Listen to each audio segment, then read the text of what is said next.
In America's game, this is one of the most popular teams. There's a new era of stars maintaining Steelers' success. In Washington, the administration is new.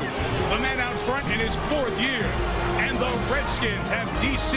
abuzz again.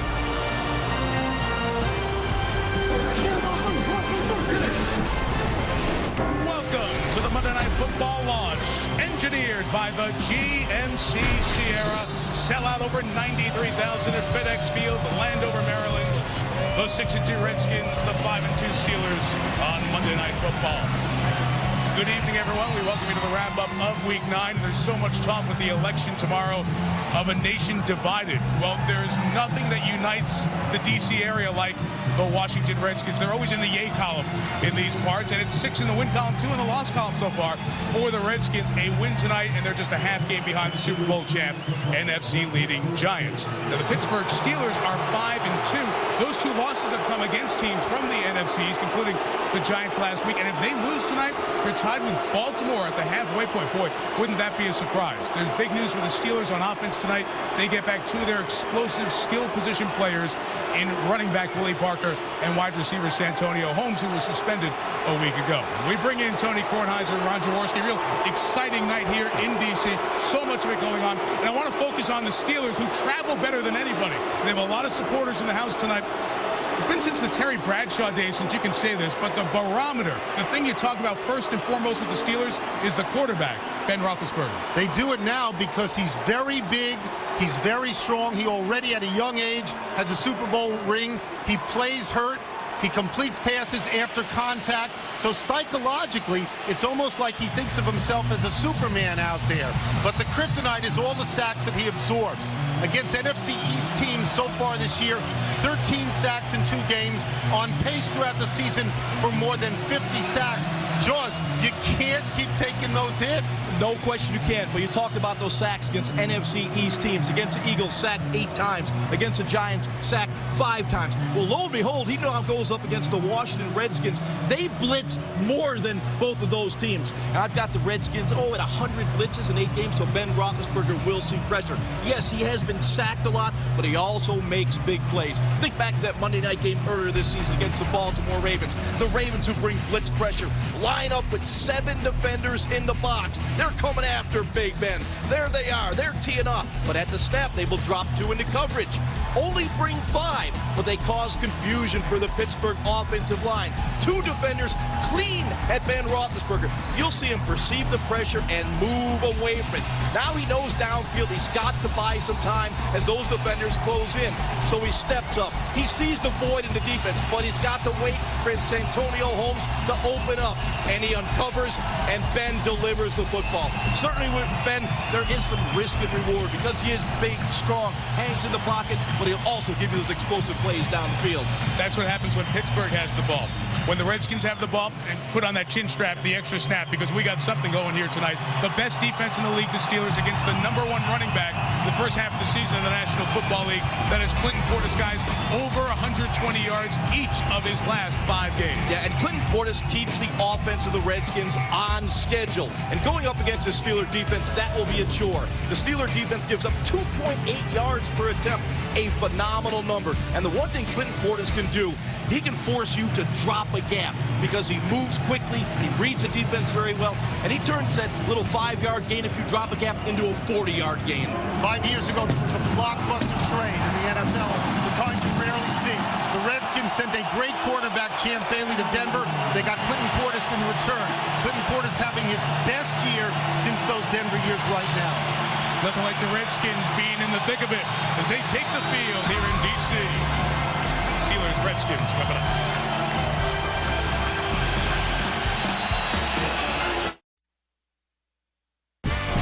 Welcome into our high-definition home. You can see the entire telecast in your home on ESPN HD, presented by Sears. And time now for Sears at home in Washington, D.C. Yes, we are ready to vote. We're going to check in with the Redskin rule. Outcome tonight, helping predict the outcome tomorrow. In the final home game before an election, since the Redskins moved to Washington, Redskins win, then the party that won the popular vote in the previous election has won the White House. If there's a Redskin loss, then the party that lost the popular vote in the previous election has won the White House. That is accurate 17 out of 17 times. So what does that mean? Redskin win, good for McCain. Redskin loss, good for Obama tonight. No margin for error in our tracking polls. Everybody else has a poll, right? Well, you're from D.C. here now, so guess what? You're going to have some company here and a new neighbor pretty soon. Maybe you can give them a little bit of advice. Absolutely. Depending upon how America votes tomorrow, either John McCain or Barack Obama is going to take up residence in Washington, D.C., and presumably root for at least 4 years for the Washington Redskins. So I thought I'd acquaint them with the home team's recent history. For the last 10 years, the Redskins have loaded up on big names. Each April, they went to the free agent market to buy themselves the Super Bowl. No player was too old or too expensive, and they were collected like stocks, and like stocks lately, they plummeted. Jeff George, Deion Sanders, Adam Archuleta, gap! This year brought Jason Taylor. He can tango, but he's hurt, so he can't tackle. It was the same with coaches. Give us big names. First Marty Schottenheimer, then Steve Spurrier. Finally, in a bold attempt to find the new Joe Gibbs, they hired the old Joe Gibbs, who stayed a while and did fine, but then went home to NASCAR. After chasing more big names like Bill Cowher and Pete Carroll, the Redskins uncharacteristically settled on a no-name, Jim Zorn. And wonder of wonders, they are much better for it. Now, Barack Obama preaches change. For years, the Redskins changed too much and too often. John McCain wants the wealthy to keep their money and spend it freely. For years, the Redskins spent money like they were printing it, and none of this stuff worked. Now they're spending less, and they're winning more. Maybe America could do that, too. I don't know if you heard this, but Obama and McCain are on with Boomer at halftime. Really? It's tonight. No. Oh. History tomorrow, history tonight. 8 Super Bowl championships of the 42 with the Redskins and the Steelers. You've been watching ESPN's Monday Night Football launch, engineered by the GMC Sierra, the official vehicle of Monday Night Football.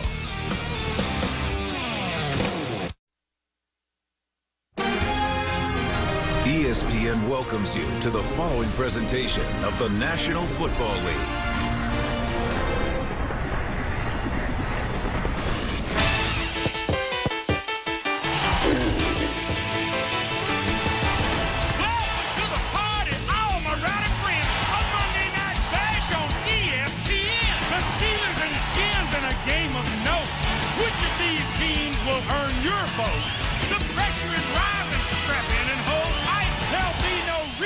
In D.C. tonight. Ready? Come on and get ready. I mean, really ready. Are you ready for football? A Monday night party. The whole house is rocking. Let's get it kick-started. Launch this thing, raise the roof. That's right. All my rowdy friends are here on Monday night.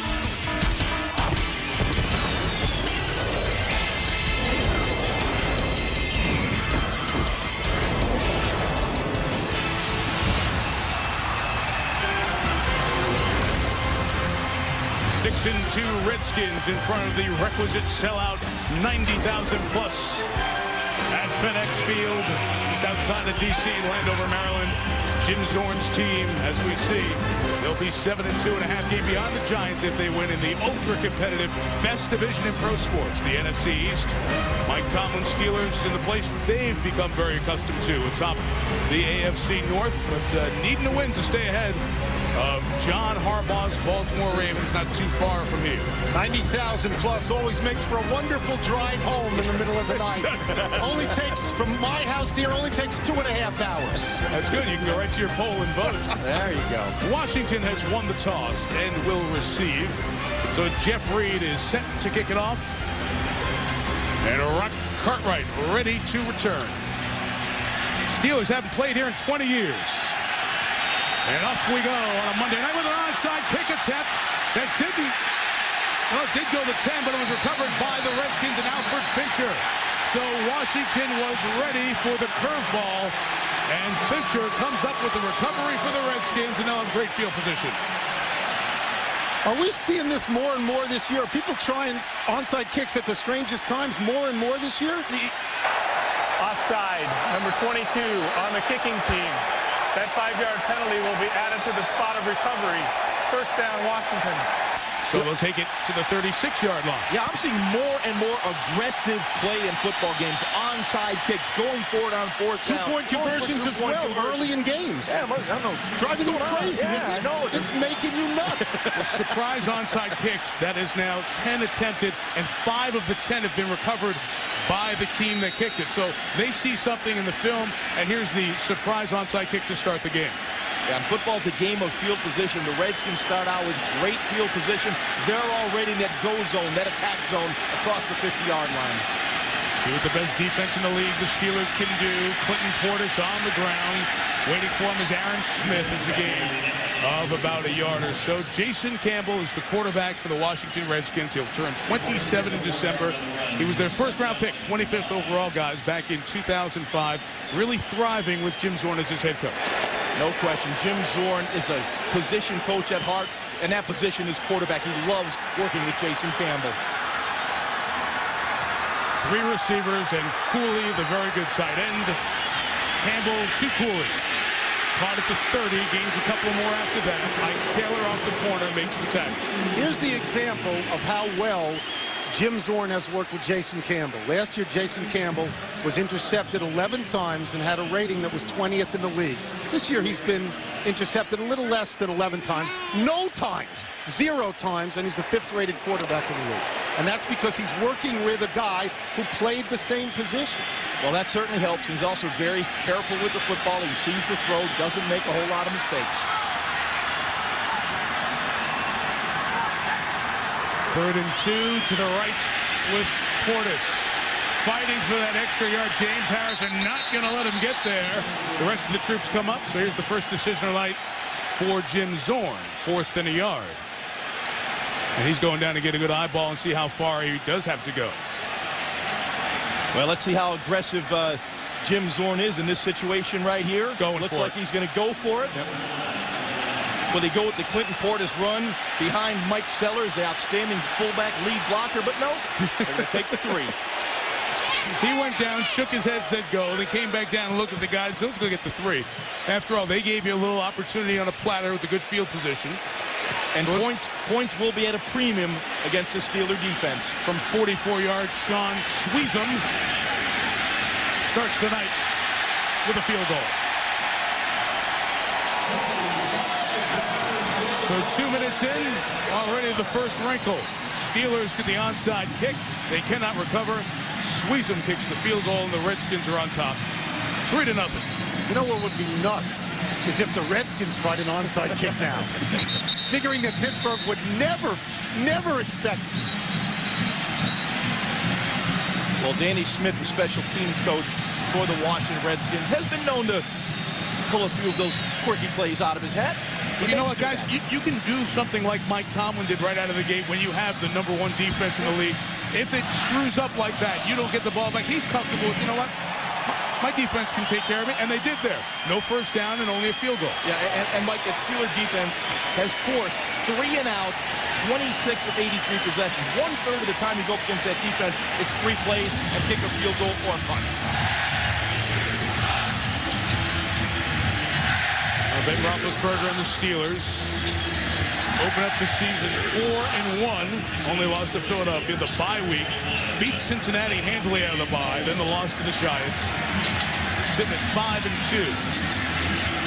And Weldy Moore, who's been the main running back with the injury to Willie Parker, is back to receive the Sweezum kick. Pick it up at the 11.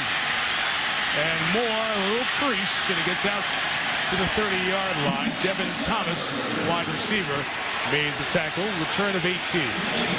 So Big Ben coming on the field. Ben Roethlisberger, now 5th year out of Miami of Ohio. He comes off A game against the Giants that draws the 5 sacks, and one of his poorest stat games. Remember, he didn't have Santonio Holmes. Well, there's no question Santonio Holmes is the speed guy for this offense. He can blow the top off the defense. Of course, that opens up the intermediate passing game for Ben Roethlisberger.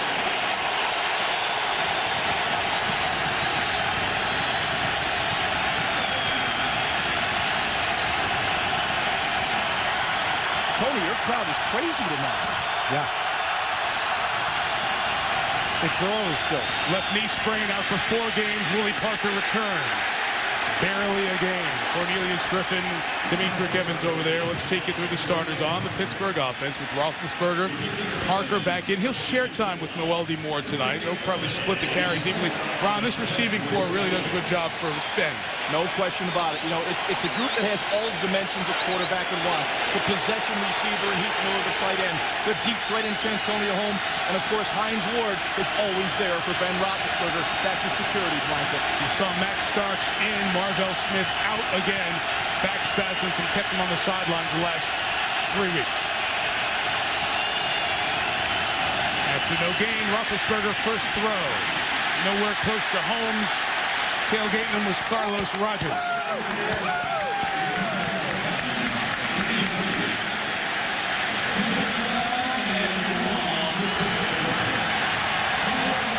Yeah, Carlos Rogers does a terrific job in that press position down below. That's where you want to force the quarterback to hold on to the football. You see him ride, and force the bad throw, because a timing and rhythm offense like the Steelers have, if you can negate that timing and rhythm by holding up the receiver, you see the errant throw. 3rd and 10, 4 receivers. The 4th is Linus Swede, rookie out of Texas, top of your screen. Redskins show 6, rush 4, deflected. That's alive and intercepted. Off the interception, Cornelius Griffin, the captain, with the turnover.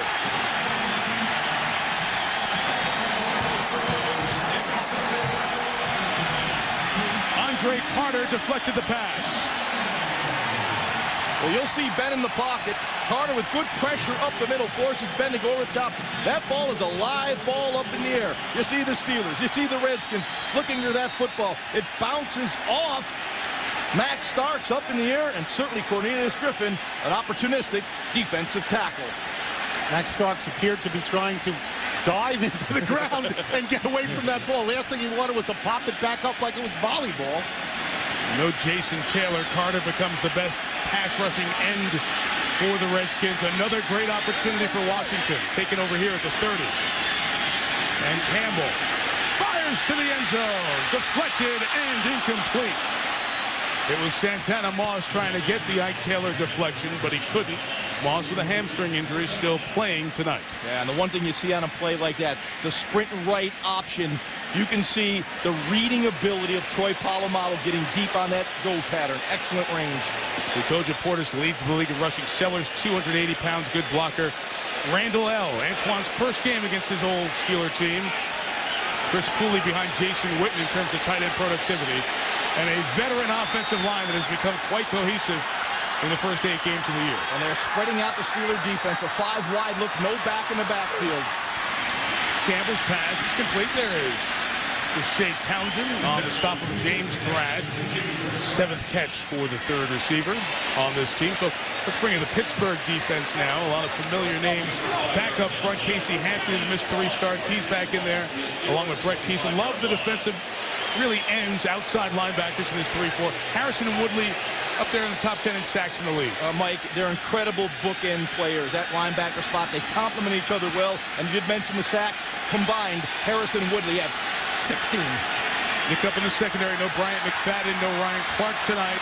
It's 3rd down. Campbell's pass behind Antoine Randall, covered by his old teammate Troy Polamalu. Right at the Steeler defense, another 3 and out in tough territory. I was just going to bring that up. You said it was like you presaged it early in the telecast, in the sense that even when bad breaks happen against the Steelers, their defense is such that if they can hold you to 3, you know, that's almost a win for them. What did I do? Presaged it. Sage Rosenfels? No, there's a sage and then there's a pre-sage, but there's no post-sage as far as I know. Squeeze made it from 42 before, this from 43. And And the Redskins with 2 field goals in the first 4 minutes. Washington up 6-0.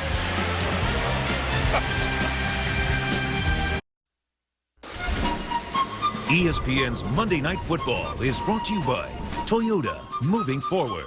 DirecTV. If you call yourself a sports fan, you gotta get DirecTV. IBM. When you're ready to stop talking innovation and start doing, visit IBM.com/doing.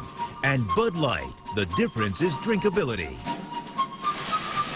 The only thing better than coming to see the monuments in D.C., seeing them on a clear night. Those are the iconic shots of the United States of America, all those monuments. And by the way, boys and girls, they're free to visit in Washington. Yeah.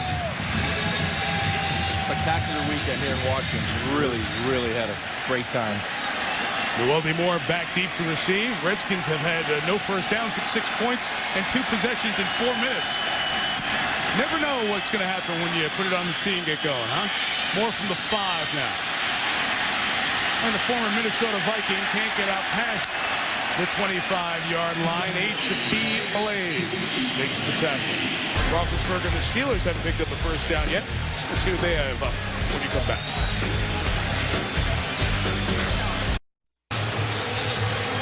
Like every Monday night, tonight's game available in Spanish on ESPN Deportes.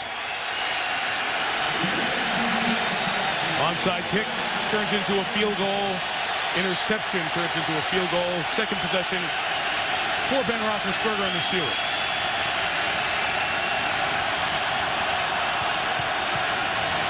And Willie Parker with a good opening. On the right side of the line, a gain of 8 past London Fletcher. Well, the numbers for Ben, always your numbers are good, wins and losses. But all the wins are against AFC competition. Strong, 65%, 9 touchdowns.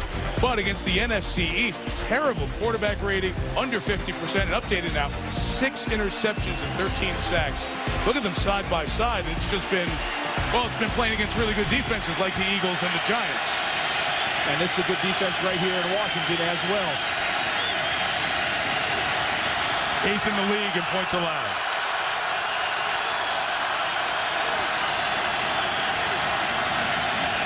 Second and 2, and Roethlisberger throws for Nate Washington at the 40. It's a first down. Last year, Ben Roethlisberger had a spectacular year. I guess he didn't play the NFC East teams. He was second only to Tom Brady. He had 32 touchdown passes and 11 interceptions. This year, he's only 2 ahead of Matt Castle. And he's down in all the significant numbers. A rating down, TDs down, percentage down, picks up and sacks up. It hasn't been good, especially against NFC East teams, as the graphics show.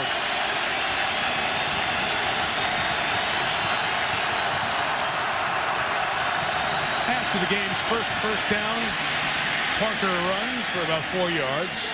Andre Carter, who had the deflection earlier, made the play. He leads that defensive front. No Jason Taylor, the 6-time Pro Bowler from the city of Pittsburgh. And another surgery on his left calf, so Demetri Evans steps in as the starting defensive end. Ron, there's a player we should point out tonight. Keep an eye on 59, London Fletcher. Yeah, he is the best NFL player, never invited to the Pro Bowl. London is a tackling machine. You'll see him all over the field. He deserves a Pro Bowl invitation. You'll notice no Sean Springs, missing his 3rd straight calf injury in the secondary for the Redskins. Quick hit to Santonio Holmes, deflected away by Carlos Rogers. For a guy who tore his ACL and missed half of last year, he's having a very good 2008. Yeah, that was one of those smoke plays you see so prevalent now in the National Football League. It's a running play that is called, but if the corner plays 5-6 yards off, the wide receiver will run that dart to the inside. Then just made an errant throw. Didn't hit the wide receiver, didn't get the first down.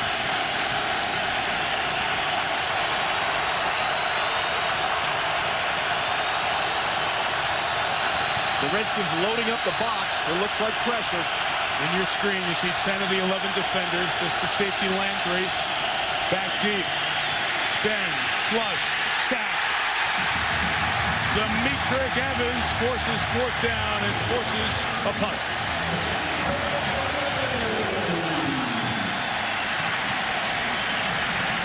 The Redskins went man to man, and that's what they do in They went man-to-man in the secondary, safety free in the middle of the field, and an excellent job with the pressure. That's what you have to do. You have to tackle Brandon Roethlisberger. He's big, he's strong, he'll hang in the pocket.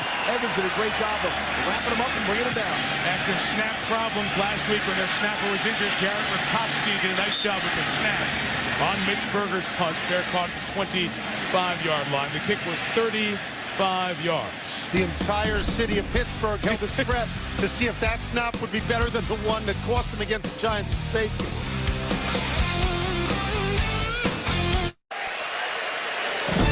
Of course, start date tomorrow with the 2008 presidential election. And as you probably have heard, Barack Obama and John McCain, the two senators, one of whom will go to sleep tomorrow night as president of the United States, the 44th.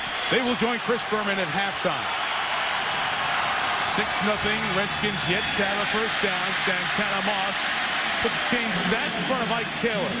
And Washington believe they're going to move the chains for the first time tonight. Maybe just shy. This is the West Coast offense that Jim Zorn likes to run. 75% of the passes are less than 10 yards from the line of scrimmage. The quick drop by Jason Campbell. Get the ball out of his hand. Get the ball to Santana Moss in space. Force a corner to miss a tackle. Get a first down. They did get the first down at the 36-yard line.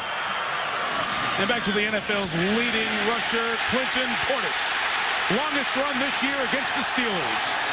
Into Pittsburgh territory. First down at the 42. The pickup was 22. As long as I have you to my right, Jaws, I know what you said about the West Coast offense, but they go so much to Portis. I thought in West Coast offenses it was pass first. In the passing game, it is the West Coast offense. In the running game, it's the Midwest Coast offense because it's Joe Gibbs' running style. Power running Joe game. Bugel, the offensive line coach, and they love to run the I formation. 55% efficient, 4 yards or more out of the I formation. Portis loves to follow Mike Sellers. To the left, upended by James Harrison. It'll be a short game. Clinton Portis, who for the last 5 games has gone over 120 yards and averaged 5 yards per rush. Jim Brown did it a half century ago. O.J. did it in his spectacular season a quarter century ago. And now Portis the last 5 games. That's amazing numbers. Yeah. It's unbelievable company to be in for running backs. 120 per game and 5 per rush. And that 22-yard rush, guys, by 7, that was the longest against the Steeler defense all year. Campbell, time, tried to take off. It's really essentially no gain as Nick Eason, in his 6th year out of Clemson, brings down the Washington quarterback. I want to go back to what you said about Portis getting 5 yards a rush, because in the 4 years prior to this year that he'd been with the Redskins, he got 3.8, 4.3, 4.1, and 3.9. So this is a huge leap upwards. I mean, Clinton Portis right now, Jaws, right, he's the best running back in the game.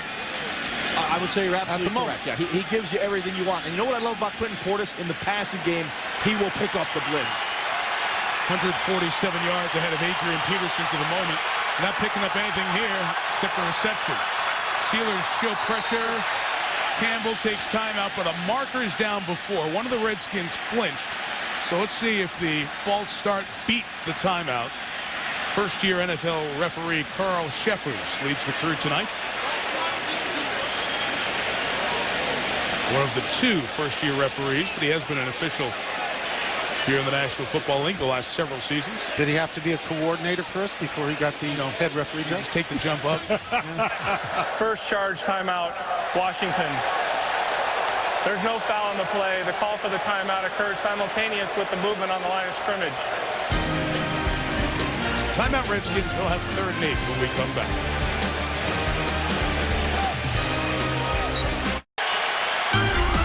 Next Monday night to the desert. Mike Singletary making headlines after 1 game. We'll see if Frank Gore and the 49ers are fortified after the break, because the leaders of the West by 3 games. Warner, Fitzgerald, holding away Cardinals, Niners next Monday night from Arizona, 8:30 Eastern. Points come out of the passing game, and boy, we will see them in Arizona. You love that, don't you, Tony? Maybe only by 1 team. Yeah. Out of the Washington called timeout, 3rd and 8, and a bunch of terrible towels waving. A lot of Steeler fans in the house tonight. They rushed 5 Campbell's pass is deflected by James Farrier, the underappreciated, outstanding inside backer for the Steelers, and Washington will punt it away. The Steelers do a great job with that circus look. Everyone near the line of scrimmage, linebackers standing up, defensive ends standing up. An excellent job by Farrier getting his hand on the football. They try to create doubt in your pass protection with all that movement. The former Seahawk, Ryan Plackmeyer, to kick. Had one game, 11 punts with Seattle, then was sent packing. Signed with the Redskins. Couldn't pin the Steelers inside the 20. So only a net of 21. Jim Zorn's defense takes the field from their own 20. It's been a frustrating start for Roethlisberger. See how they bounce back after this.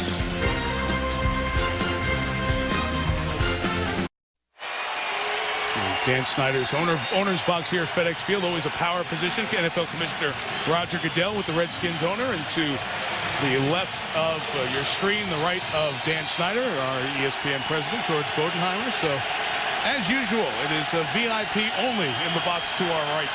They wouldn't let yours and me in. Yes. Not surprising. Third Pittsburgh drive. They've all started inside their own 25. Roethlisberger to Santonio Holmes.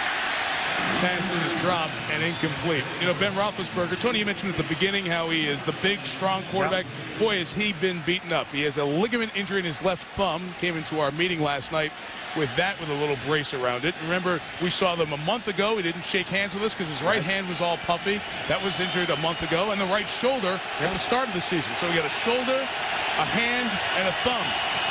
And we're not even halfway home yet for the Steelers. And the Redskins are matching up Carlos Rogers on Santonio Holmes wherever he goes. And from the 20, it is Parker. It is nothing. And the Redskin defense has been very stout early on. You know what I wonder about? I wonder about if you replay in your mind, this is the third NFC East team that the Steelers have faced. All physical games. Roethlisberger gets beat up in all of them. I would think that the happiest moment in his season will be after they play the Cowboys and they just get the NFC East off their schedule. Because he gets banged up against these guys. That'll be December 7th at home.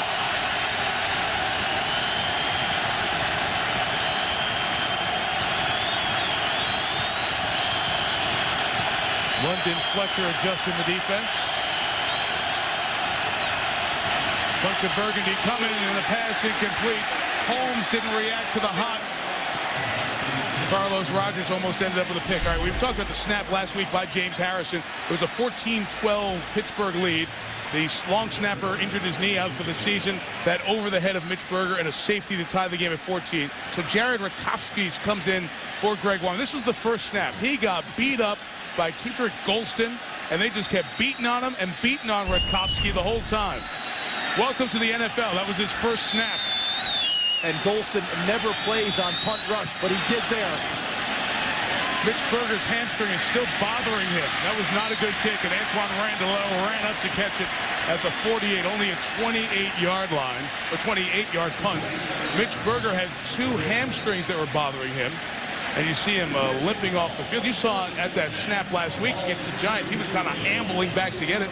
Mike Tomlin said did scans this week. Everything was cool, but was bothered throughout. And guys, look at this pregame.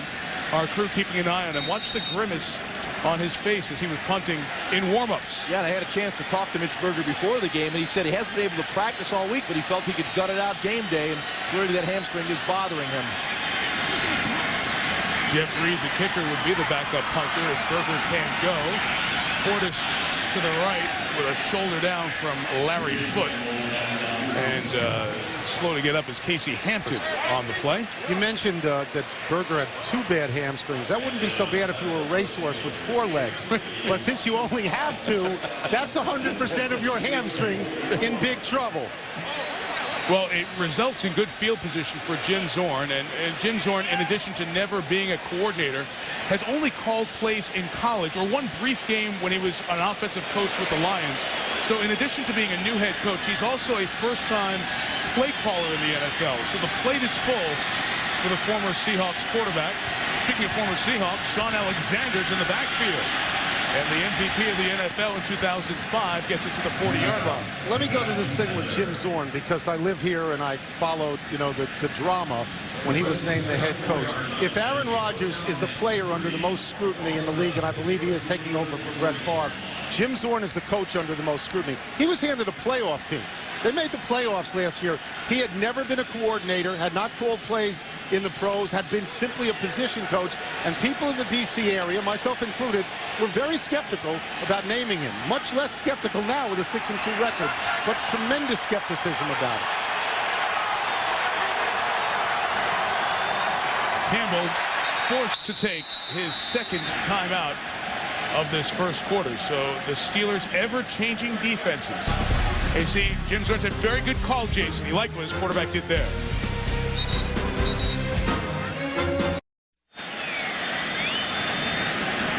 In an odd first quarter, the Redskins had 2 possessions inside the 40 of the Steelers to start the game, off a surprise onside kick to open the game and an interception. First time teams have started that close to the other team's goal line, back-to-back possessions since the Steelers in the opener last year. 3rd and 3 throw by Campbell's broken up by Ike Taylor. Intended for Santana Moss. He's looking for a flag. He's not getting one. And the Redskins will punt it away. Haven't converted a 3rd down yet. Yeah, Ike Taylor in terrific position right here. He does a great job of driving the route, coming underneath, and tipping the ball down before it got to Moss. In those situations, 3rd and 3, you expect the ball to come out quick. Those corners got to sit and drive, and that's exactly what Taylor did. Some of Weldy Moore's back deep. Steelers have not gotten much out of their return game all year. This one, not a situation for that. Fair caught by Moore inside the 10. Well, of course, talking about the election tomorrow, some of the presidents who have been involved in football played college football. Dwight Eisenhower at Army, JFK on the JV and freshman team at Harvard, Richard Nixon at Whittier College, never lettered, Gerald Ford, twice a national champion at Michigan, and Ronald Reagan at Eureka College in Illinois was a guard. Very interesting. 4 of them playing at pretty much the same time from 28 through 37 there, but those are the 5 presidents who have been active in college football. 28 through 37, I was starting out as a reporter. I covered most of those games. You had those games? Yeah, I went. I saw. Yeah, I waited for Nixon to get a letter. I rooted for him. I pulled for him like Jaws pulls for London Fletcher to make the Pro Bowl. That Eureka offense was pretty impressive, by the way. Let's go back to the snap. From the 9, here's Willie Parker. Got a good block from Kerry Davis to spring him. The fullback block made that 15-yard gain happen.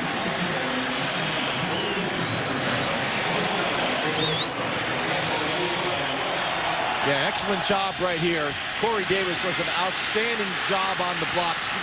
Kerry Davis, and that's what you do. You get that fullback leading up inside, seal the defense, and create that alley to the outside. 4 games out for Willie Parker. The Steelers need to get their running game going. Take some of the heat off Ben Roethlisberger. 22, Heath Miller waiting to block for Parker. And just a couple of yards to get Marcus Washington over there with the tackle. Willie Parker, in the first 3 games that he played, had more carries than anybody else in the NFL. Ben Roethlisberger, not coincidentally, was averaging less than 20 passes a game. Because when the Steelers, historically, when the Steelers have good offense, it's basically a run offense. They believe in running the ball and stopping the run. They are a ground attack team. And Roethlisberger benefits when Parker's in there.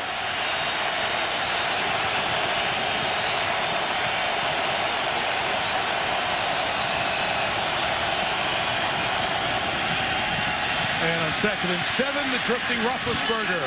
High, hard to pick in by Matt Spaeth, the tight end. Wonderfully covered by the rookie Chris Horton. 7th-round pick out of the draft from UCLA. He has been great for Washington. You know, Mike, no question about it. As I prepare for these games and study the tape, Chris Horton is one of those guys that flashes. In other words, he's making plays. And he's an excellent guy in coverage as well. Play in the box. You can see the coverage on Spaeth. He's very instinctive. He can play down in the box and buzz back to center field. I saw a play earlier this year. He intercepted the ball to Terrell Owens from Tony Romo, right up in the box and intercepted an out route. Very intuitive safety. Roethlisberger's 1 of 7 tonight. 6 DBs for Washington. They bring the heat. Ben threw it in a good spot. Nate Washington couldn't catch it. Fred Smoot the coverage. And the Redskins defense has been the better squad in the first quarter. Well, the Redskins are a pressure defense. Here they come after the quarterback.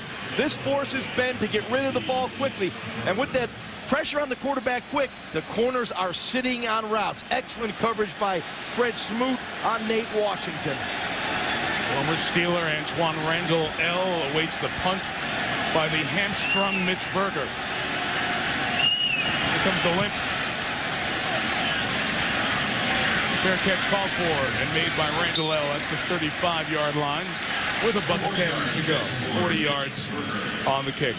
Well, how do guys prepare when we're all talking about who's going to be a good team? Here's how Jason Campbell prepared with Jim Zorn. Ron? Well, unique. The National Football League, it's about throwing from different platforms. You're going to be hit, so you replicate being hit. You throw bags to the quarterback. Look at Jim. He's a coach. He's a quarterback coach. He loves being on the field with his quarterbacks. You know, he's telling them, hey, you're not going to have a pretty pocket to throw from. You're not going to have a beautiful cradle. Sometimes there can be bodies around you. There's people under your feet. You got to throw sidearm, come over the top. And Jim loves being around the quarterbacks. From the 35, Campbell to Randall L. Gain of about 4.5. I was watching NFL Primetime, and Trent Dilfer was talking about this, and you'll see how his throwing this year has been good for Campbell, throwing shorter stuff. He has been hit a little bit, and it's okay. Turn the shoulder, reset, throw, and you can almost see him when you watch him. He's resetting, he's throwing. Well, it's simple. You avoid the rush, you reset, and you deliver, all on balance. And that's exactly what Jason Campbell has improved the most on this season. And he's quickened up his stroke as well. 2nd and 5. Portis is submarined by Polamalu. I need to ask you a question then, Charles. Yes, sir. When you were playing with the Eagles, did they throw bags at you? No. See how much better you would have been if they threw bags. You're probably at you. right. I need some bags thrown at me. Cement bags in Philadelphia, stuff like that. Portis hobbling off the field after that carry, guys. So we'll check on the leading rusher in the NFL has carried it 20 or more times in each game when the second quarter gets underway. Been a rough quarter both ways. Roethlisberger and the Steelers offense not done very much. After one in D.C., the Redskins by 6.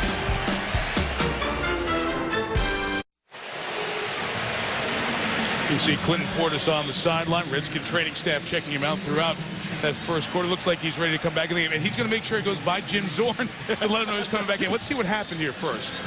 Well, Polamalu does a great job of knifing under Mike Sellers. And you can see the shot to the knee of Clinton Portis. Boy, Polamalu, such an active safety. There he is in the backfield making plays. Michelle Tafoya on the sideline for us tonight reported that they were looking at his right knee and some blood that was coming out of that knee. Looks to be okay. We'll see if he's back in momentarily. But a meeting at the quarterback brings Campbell down. It is James Harrison and James Farrier who will share one. Harrison among the top 5 in the league in sacks this year. Yeah, we know about the Pittsburgh Steelers linebackers, and here you see it coming off the edge. It's all about pressure. That time's James Harrison and Lamar Woodley both lined up on the same side of the defense. Boy, that'll create some pressure on your pass protections.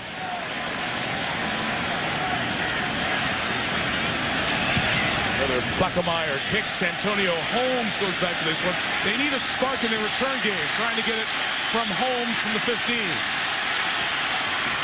A little spark. Good, hard return. James Thrash brings him down. There's a return of 17 yards after the kick of 51. Guys, we talked about Clinton Portis, over 20 carries each game. He told me on the phone this week that everything hurts. Ankle, knee, it's just been a year of soreness because of the carries, but he feels he can accept the load, change his workouts a little bit in this offseason, work out up here near the Redskins as opposed to back home in Miami, and feels like he can thrive in Jim Zorn's offense. They're paying him to run the ball, and he's running it great. There are going to be bruises that come along the way in football.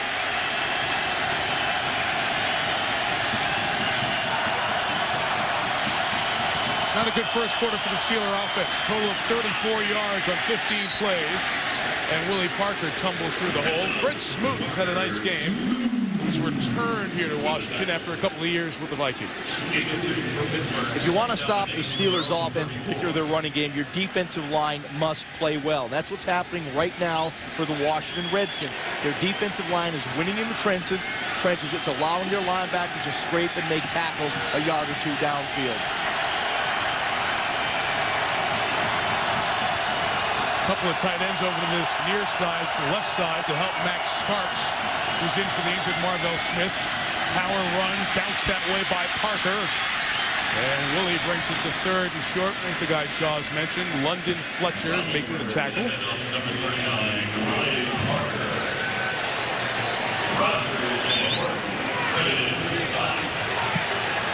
Fletcher, his nickname is Bam Bam, after the character from the Flintstones. For the way he hits. Greg Bloch, the outstanding defensive coordinator for the Redskins, says it's the smartest player I've been around. Undersized, listed at 5'10". He's not. He's less than that, but the productivity has been outstanding. 3rd and 2, fake the run to Washington. Good catch by Malodi Moore. Better play by Fletcher. It's incomplete. And 4th down. Outstanding job by London Fletcher. Diagnose the play. Know what the Steelers are trying to do. That's an intuitive play. That's why London Fletcher should be in the Pro Bowl. Watch this. The action away, he stays at home. Great discipline by London Fletcher. Excellent tackle in the open field, although I believe it's ruled an incomplete pass. Very lucky to be nicknamed Bam Bam and not say Wilma. If you're going to go the Flintstone route. Snap was good. Berger able to get off a good kick. Tough to catch for Randall L. Lego was dropped out of the sky like a skydiver. Without the parachute. About the 28. Fletcher in the defense. 5 possessions for the Steelers. Just 2 first downs.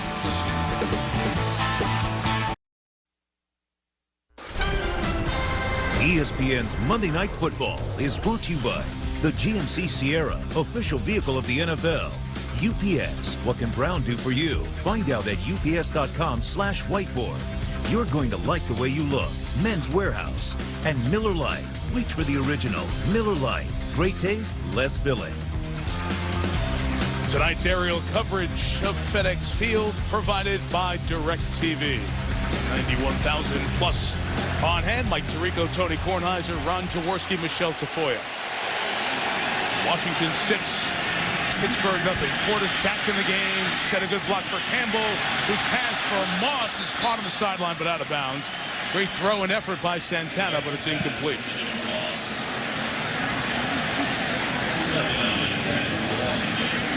Redskins trying for the big play on 1st down.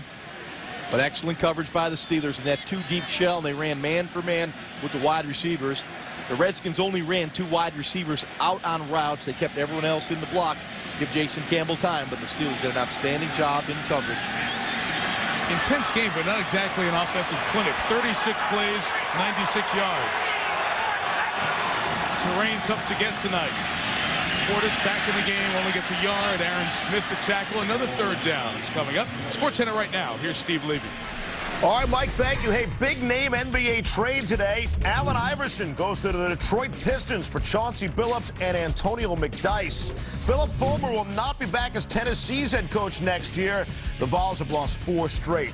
And Derek Anderson has been benched by the Browns. They'll start Brady Quinn Thursday night against the Broncos. SportsCenter coming up after Monday Night Football. Mike, back to you.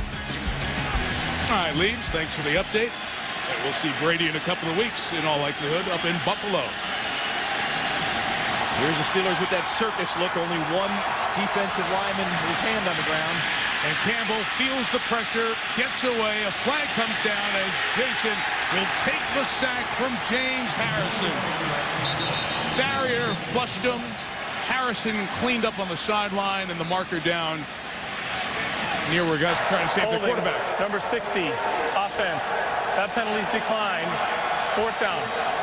You talked about, Mike, the nature of the game so far, that it's been defensive, and it's sort of in fits and starts as you watch what happens to Jason Campbell. Jim Zorn said to us the other day, or said to me anyway, on Saturday, I'm afraid you might not like the game. There's not going to be a lot of scoring.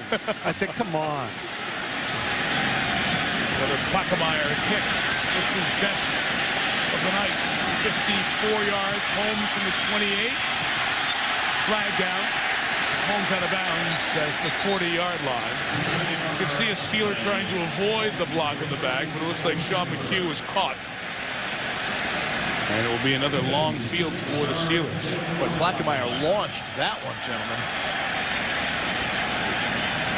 Teams have combined, Tony, to your point, 0 for 11. During the return, block in the back. On the return team, number 27, 10-yard penalty. First down, Pittsburgh. Timeout. Well, Anthony Smith is flagged there. 0 for 11 on third down tonight, both teams combined. Almost inert, but great on defense.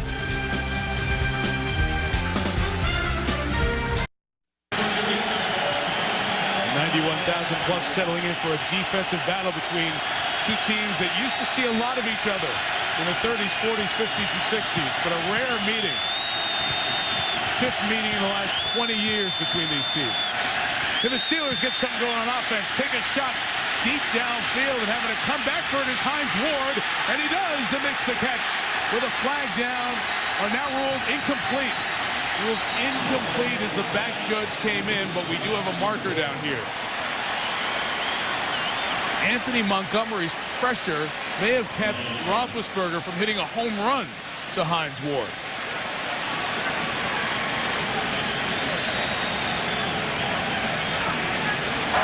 Pass interference, number 22, defense.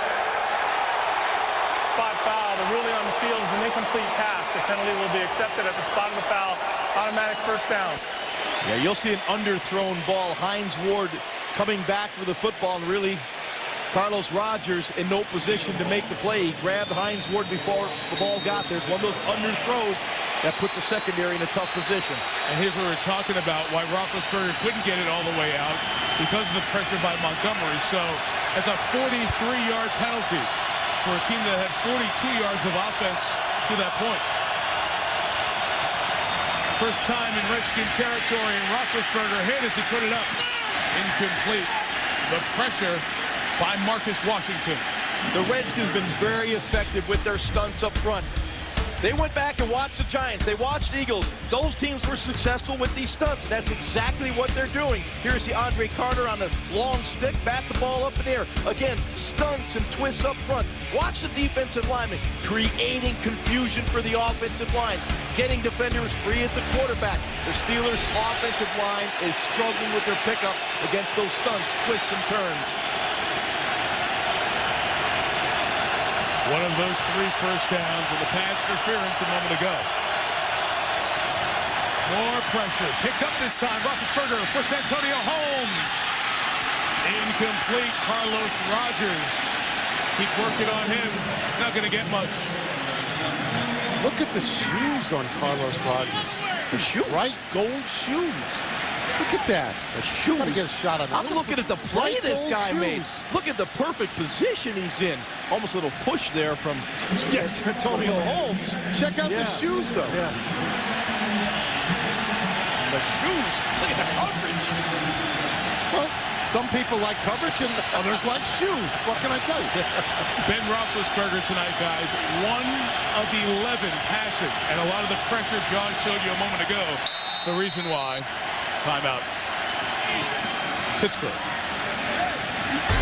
On the 3rd and 10 coming up. Close to field goal range for Mike Tomlin's team.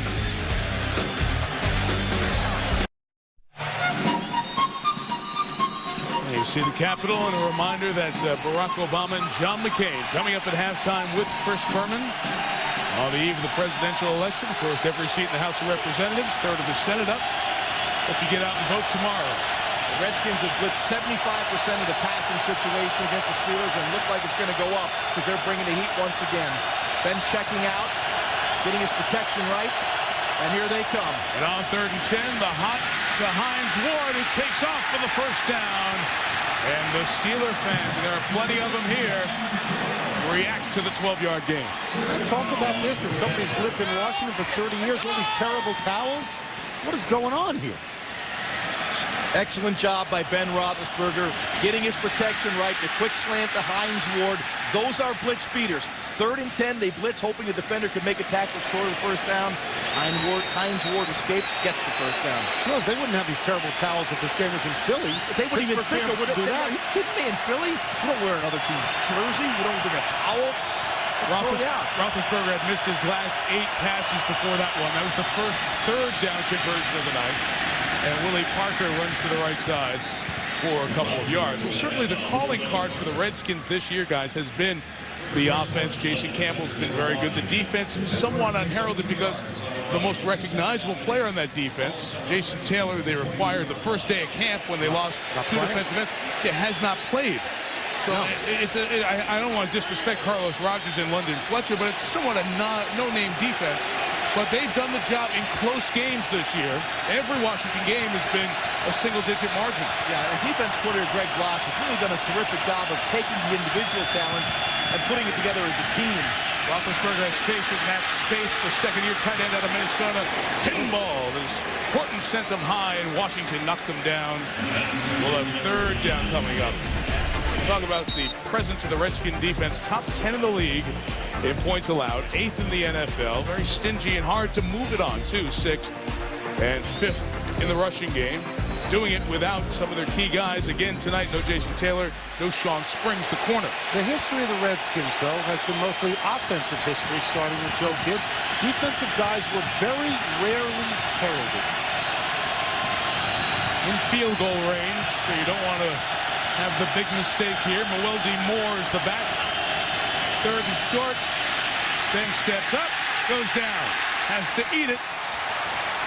As Demetric Evans comes through, had a sack last week against the Lions. And another one here, 2nd for the Redskins, and the Jeff Reed field goal attempt is coming.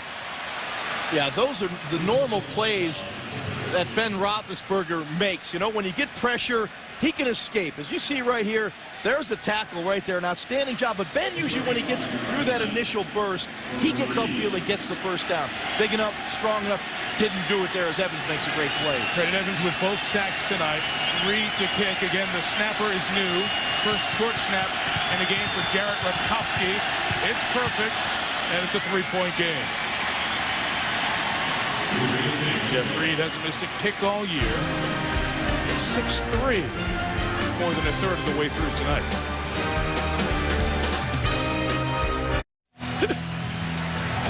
Unbelievable college football weekend last week, and now the folks in Happy Valley say, hey, wait a minute. Don't forget about us. Penn State takes on Iowa. Oklahoma still in the mix against Texas A&M. And Clemson, Florida State, important game of the ACC. The regional games on ABC Saturday afternoon. And Texas Tech, the new Cinderella story to follow against Oklahoma State in primetime on ABC this Saturday night. Well, Mike, you are Mr. College Football as well. How does Texas Tech leapfrog Penn State? You beat number 1. You beat number 1. The computers don't know Joe Paterno history, Penn State. It's going to play out well over the next month. Jeff Reed, the kick. Here's Rock Cartwright out of Kansas State. Good block at the point by Mike Sellers, but not much more. They'll take over at their own 24-yard line. Patrick Bailey to stop. So, guys, when you take Jason Campbell and the way he's evolved in his 4th year, a lot of the passes, more this year, about 10% more, have been within 10 yards of the line of scrimmage. Short, accurate stuff, typical of what you see in the West Coast offense. A dip in the passes in the medium, intermediate range, and then a larger dip in the downfield throws. And that has led to much better completion percentage, decision-making. The tutelage of Jim Zorn, we've really seen a quarterback remolded in this season. It's one of those short throws. It's complete to Chris Cooley at the 28-yard line. Yeah, and Mike, that is the West Coast style of offense. The short passing game sets up the running game. And one thing about Jason Campbell, he's very judicious with the football. The number that absolutely stands out, 0 interceptions going into this game on 230 throws. I said he was the league MVP at this point in the season. People thought I was crazy. Because I've studied every game the Redskins have played. They would not be 6-2 without the steady hand, the steady play of Jason Campbell. I don't just look at the numbers. I look how he's handled the game. Got the team in the right place, running the football, pass protection. He's been doing it all very, very well. Portis runs it for a first down. People didn't think you were crazy because of that. People think you're crazy. You did. Well, I'll do a little inside baseball here. We get to talk each game with quarterbacks and coaches, and others as well, but always quarterbacks. Over the past 2 years, with all the quarterbacks that we've talked to, I've not seen anyone whose demeanor changed so much as Jason Campbell's. How more confident he was from this year looking back to last year. It was an utter wow for me. From the 35 through the hands of Todd Yoder, the backup tight end, incomplete. So what do you attribute the transformation to? Well, I mean, some might call it maturity. I wouldn't presume to get in his mind or anything like that. But I think it's the confidence that he feels that Zorn has in him. So it's that guy. I think it's Zorn because I don't think that last year, with Al Saunders as offensive coordinator, one thing Campbell said was, I could only read half the field. With Zorn, he lets me read the whole field. And I think it's that bond, special bond between a quarterback and a quarterback coach.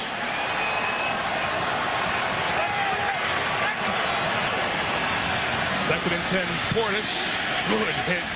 Coming across from the defensive end spot by Brett Kiesel with a penalty marker down. It'll be no gain. Check Carl Sheffers Holding, again. number 61, offense, 10-yard penalty. Repeat, second down. Casey Raubach, the center, is called there. I had the pleasure of covering Jason with Auburn. 13-0, his senior season team that should have been in the championship mix. They were not, won the Sugar Bowl. And he's been through 7 different offensive coordinators and systems in the last 8 years. You've probably heard that a lot. I think the marriage of these two guys has been one of the reasons Jason has picked up this game. He has the trust of the guy calling the plays. The others had to get to know him over time, and they evolved through that. Al Saunders last year. But with Jim Zorn, another quarterback, and those eyes behind him, they've developed a great trust. Right from those drills Jaws was showing us before, throwing bags at him in the summer. Almost that first interception of the season. Deshae Townsend deflected it. It's 3rd and long. To your point about Zorn's relationship with Campbell, Campbell told us the other day, it's one mind, one thought, one voice I hear on game day, and it's Coach Zorn's voice. There's no question where the message is coming from. The guy who's the head guy is also calling the plays. He's also right behind you at every rep of practice saying, did you see that? Did you see that? Did you see that? See the field through the same eyes, and that's exactly what happened with Jim Zorn and Jason Campbell. Oh, you're 3rd and 20 here. Little pocket to throw from. It'll just be an underneath catch for Portis.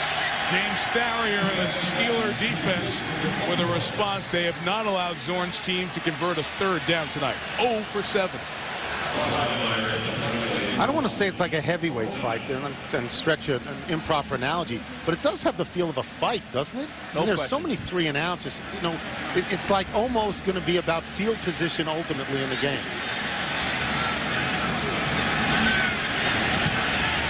Well, the Punters Union is enjoying tonight. Line drive returnable. Holmes from the 30. 41-yard kick. He slipped and fell and carried Campbell, the backup linebacker, makes the tackle at the 35-yard line.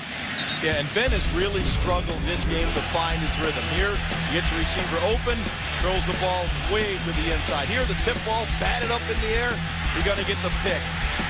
And then the pressure. Here's where the offensive line has let him down. Quick pressure. Ben is nowhere to go. The slants, the stunts, the twists are working. Here, Ben, normally a guy that escapes the pocket and picks up the first down. But looking for the throw downfield, Evans makes the sack. Been a rough night so far for Ben. But they haven't established the run, and he's having to carry the burden.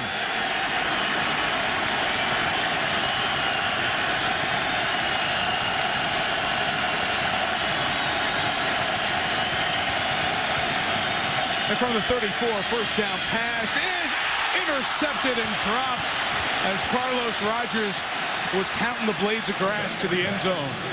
Carlos Rogers did an outstanding job.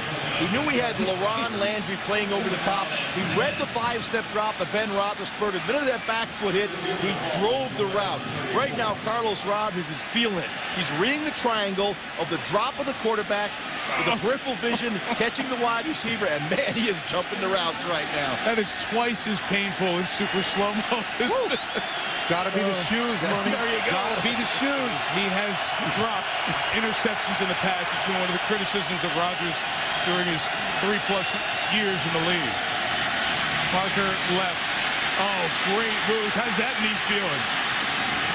He had to make all those moves to get out to the 40 and gain 6 yards. You know, Mike, you were talking about Carlos Rogers dropping interceptions, but he's been thrown at prior to this game, targeted 69 times, only 33 complete against him, 47% completed against him.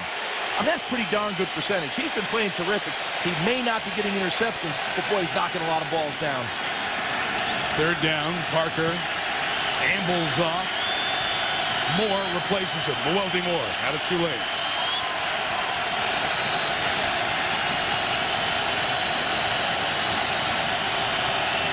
Once again, the Redskins showing blitz, but they back off. And Roethlisberger to Hines Ward is deflected and incomplete. And the guy who delivers the big shots took one from London Fletcher and Fred Spoot. He gets up. It's 4th down.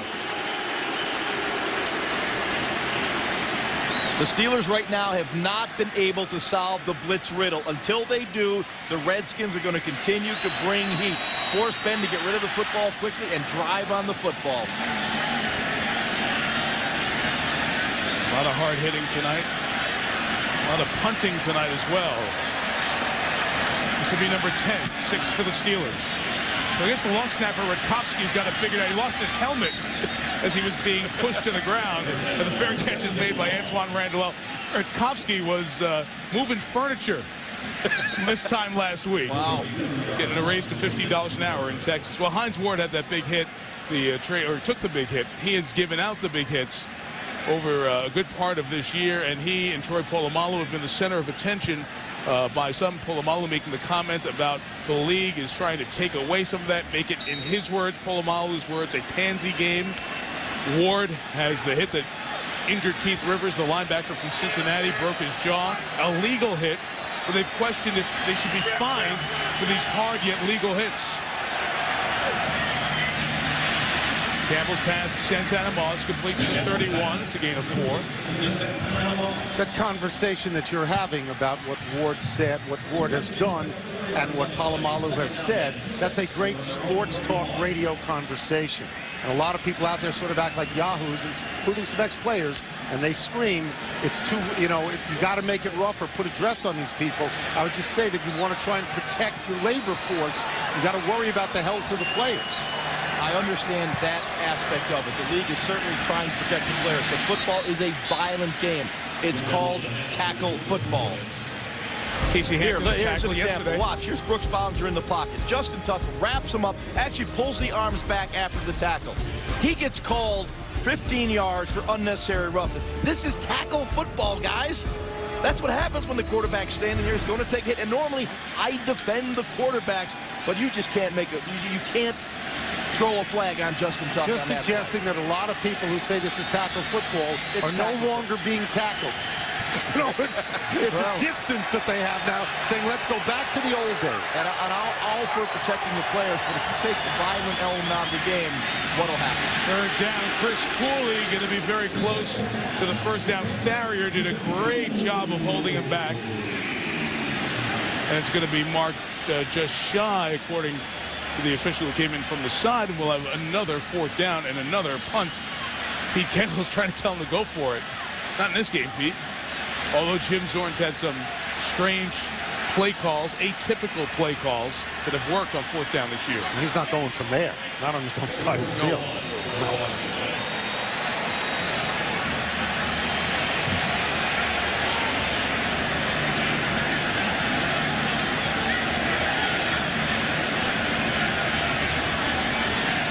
Can somebody make a play in special teams? Like a block of a punt that is picked up by Ike Taylor, who lost it. William Gay has it, and the Steelers take over at the 13. Andre Frazier with the block. We're living with a psychic here, Jaws. Tirico called that play before it happened. Maybe he's seen the game before. Well, he saw the overload to the left side of the punter. He knew there was going to be some pressure. Just an outstanding job by the Steelers. And Tony, you are correct. Michael is a psychic. He really is. Well, not really. The guy's never had a punt blocked in his NFL career until that one. Had taken off his foot by the linebacker Frazier. So a great opportunity. The 4th-year man out of Cincinnati Came into the league the hard way, gives the Steelers the ball in the red zone. And Pittsburgh's been a good red zone team this year.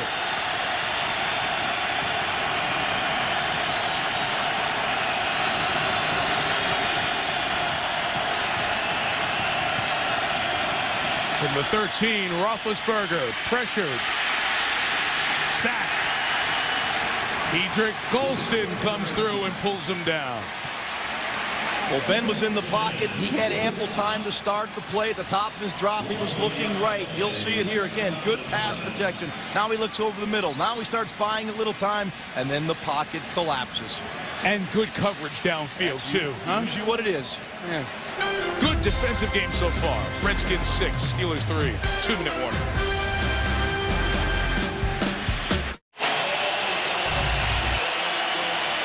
So honored to have Senator Barack Obama, Senator John McCain. They'll be joining Chris Berman coming up on our Toyota halftime show, so stay through for that. And, of course, after the election vote, you can watch the vote counted on ABC. Tomorrow night, 7 Eastern, Charles Gibson, Diane Sawyer, George Stephanopoulos, and the rest of the ABC team will stay up until we have the 44th President of the U.S.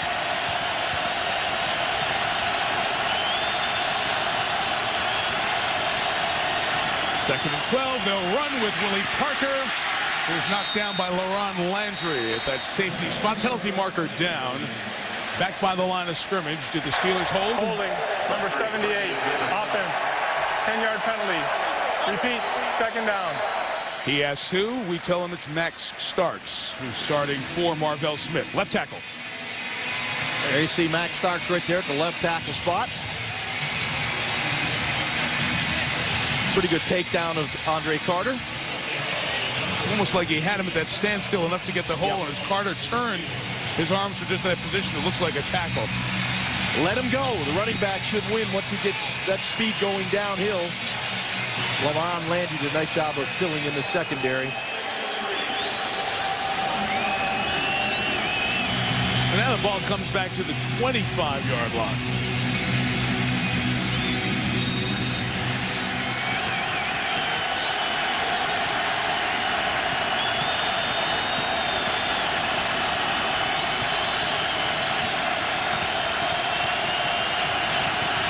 Empty out the backfield, second and 22.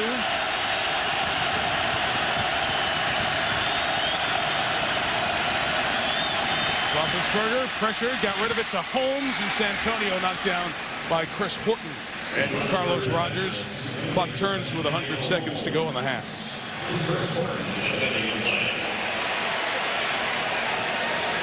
Yeah, this is a situation where I think you're going to see Ben Roethlisberger spread the field. If he doesn't get a look that he wants, he may check to that quick passing game right here. You don't want to make a mistake.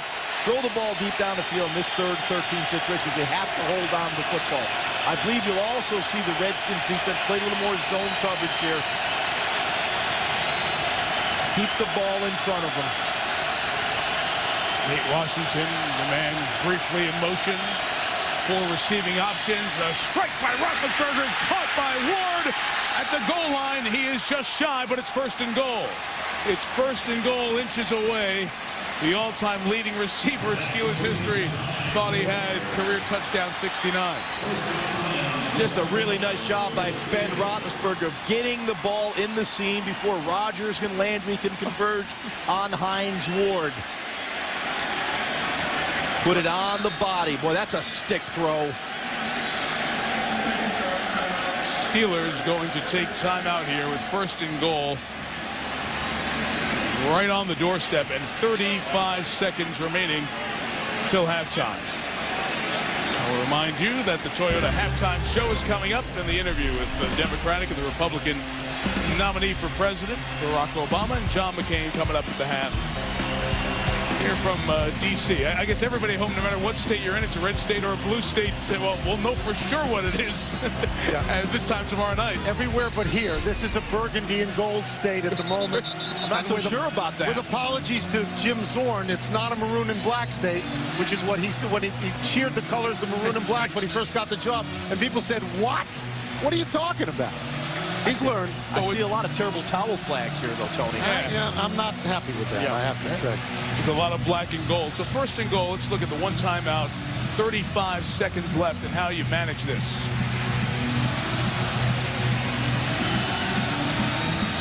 Given that you have the timeout, you do have everything available to you. Everything's available. No question. Everything is available. They split Ward out. Davis joins Parker in the backfield. And we get a whistle at a timeout taken by the Redskins, their last of the half. Let me ask you this, because I know you say that everything is available, but historically, what the Steelers would do is hand the ball to a running back, clear a path, and that running back would go in untouched. I mean, do they have to hold true to that, or do you expect them to pass right away? I think they'll run the football because they do have that timeout. That's the key. Say, the whole playbook is available now here in this area of the football field because you have that timeout. I remember what Mike Tomlin said to us even last year about getting the job. He said, I believe in running the ball and stopping the run, and coincidentally, that is the historic philosophy of the Pittsburgh Steelers. So based on that, I would think he'd try to run it in. Well, based on that, you're probably correct. But they haven't run the ball all that well tonight. Well, they haven't run the ball in the real short yardage situations like 3rd and 1. They're only 1 of 8 on 3rd and 1. This is a 1st and goal, but on 3rd and 1 this year, only a Najee Davenport conversion in 8 tries. So this has been a problem area for this team this year. Yeah, that's an awful conversion rate. You got Big Ben, who's going to keep it and score, and the Steelers get the game's first touchdown. So you don't need a running back, Tony. Well, when you got a guy who's 6'5" and weighs about 260 as a quarterback, he can wedge in there. I actually predicted that. I just didn't say it. I didn't want to embarrass Mike, who has predicted everything correctly all season. Excellent surge by the Steelers offensive line, particularly Justin Hartwig. When you run that quarterback sneak, that center's got to get a stalemate, and he did. So there'll be 10 unanswered points if Reed answers with this extra point. Remember the 2 field goals in the first 4 minutes of the game for the Redskins off an onside kick that failed and an interception. But the Steelers have responded and take the 4-point lead. I asked Roethlisberger the other day if you feel undervalued at 5-2, and he said absolutely 100%. He said everybody's paying attention in the AFC anyway to the Colts and the Patriots and the Chargers. They're not doing what people expected, so they get talked about. And good, strong 5-2 and 6-2 teams like us and the Redskins aren't. And then he said it's like it's determined by where your games are positioned on Sports Center. He said we're at the end, you know, like in other games. And he says that's how the Steelers feel this year, underappreciated, undervalued. It's kind of interesting as Roethlisberger went up the tunnel early to get some treatment. Don't know if it's the thumb that's been bothering him or another injury, but what would happen here if the Steelers ended up getting a fumble recovery of some sort from the Redskins? He'd have to come back. Yeah, well, Byron Leftwich. Byron Leftwich. He's ready to go. As a matter of fact, Byron is throwing on the sideline just in case. So that touchdown set up by the block punt by Andre Frazier, and that puts Washington down 4. Yeah, Mike, block punt and a great throw by Ben Roethlisberger. Here's what you love about Ben Roethlisberger. He has amnesia. He's been struggling yet on 3rd and 13. I mean, he strokes one in there to Hines Ward. That's a great throw. A lot of guys when they're struggling, you know, they'll take the check down, throw it away. Not Ben. He'll try to stick it in. A little pooch here by Jeff Reed, and Rock Cartwright from the 20. Gets it to the 32. Michelle Tafoya can update us on Ben. Michelle? Well, as you mentioned, Mike, he just went into the locker room early, and it's probably to get as much time for treatment as possible. What we saw earlier in the game, early second quarter, watch this, as Ben follows through, his hand gets hit on an opponent's helmet, and you'll see him shake it out. And that may have been bothering him. Now, that's the throwing hand. The glove is on his non-throwing hand where the thumb injury happened last week. But we'll talk to Mike Tomlin at halftime and see exactly what's going on with the throwing hand, Mike. Okay, Michelle, thanks. Ben wore that glove the whole Super Bowl year. So he said, back to that glove again. Maybe I'll have the same result. Washington out of timeouts, and Campbell dropped back to pass and is brought down by Lamar Woodley. We have 4 sacks by the Steelers in this first half. And I think Washington will pack it in and call it a half. Well, Lamar Woodley just ran over John Jansen. 156 combined yards, fewest by 2 teams in the NFL in a game this season. Senators Obama and McCain coming up with Chris Berman at the half. 10-6. Pittsburgh starts the third quarter with the ball. Here's Boomer, Toyota halftime show. All right, Michael, thank you very much. As expected, a rock'em sock'em affair the night before Election Day in the nation's capital. Well, usually at halftime we offer up our fastest 3 minutes in television, but we thought that on the eve of the presidential election, those minutes would be better spent visiting with the 2 candidates, Senator John McCain and Senator Barack Obama. Both were kind enough to oblige us on a rather busy day for them. Now, we should say that both interviews took place before it was learned that Senator Obama's grandmother, Madeline Dunham, passed away. Our condolences go out to the senator and his family. Earlier, I asked Senator Obama, after such a long campaign, looking back on it, what did you learn about yourself? Well, you know what I learned about that I think was positive was that I don't get too high when things are going well, and I don't get too low when things are going tough. And I think that that has helped me and the organization stay steady. You know, we just try to run our game plan and don't get distracted too much. And I think that it's served us well. And hopefully, if I should have the honor of serving as president, that'll serve us well at a time when things are pretty tough. We've got a big economic problem out here. We've got 2 wars that are taking place, and hopefully the same kind of organization, the same kinds of steadiness I can bring to bear to the White House. Senator, let's bring in our arena for a moment. If you could change one thing in sports, what would that be? I think it is about time that we had playoffs in college football. I'm fed up with these computer rankings and this and that and the other. Get 8 teams, top 8 teams right at the end. You got a playoff, decide on a national champion. You could probably make that happen. What is the best piece of advice you received from the sports world? It could be any time in your life. You know, I think the best advice I got was when I was playing basketball in high school, and I was really somebody who had learned the game on the playgrounds. I was playing for a coach who, was cut from the Bobby Knight cloth, and I kind of rebelled against him a little bit. And at some point, he said to me, "Look, this is not about you; it's about the team." And it took me a while, I think, to really understand that, but that's how I've approached the work that I've done in politics ever since, is to say to myself, this is not about me, it's about people who are losing their homes or losing their jobs or trying to figure out how to retire with dignity or respect, that if you stay focused outside yourself, you get your ego out of the way, then you end up, I think, being able to do a better job. Look, I know you're a big football fan. Your Chicago Bears are in first place. Maybe that's the omen you need for tomorrow. So good luck on Election Day. And, Senator, thank you for spending time with us on Monday Night Football. Listen, I'm very grateful, and thanks all. I hope everybody goes out, whether you're voting for Senator McCain or myself. This is a big election. Make sure your voice is heard. Coming up next, our interview with Senator John McCain.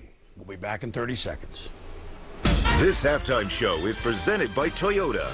Moving forward.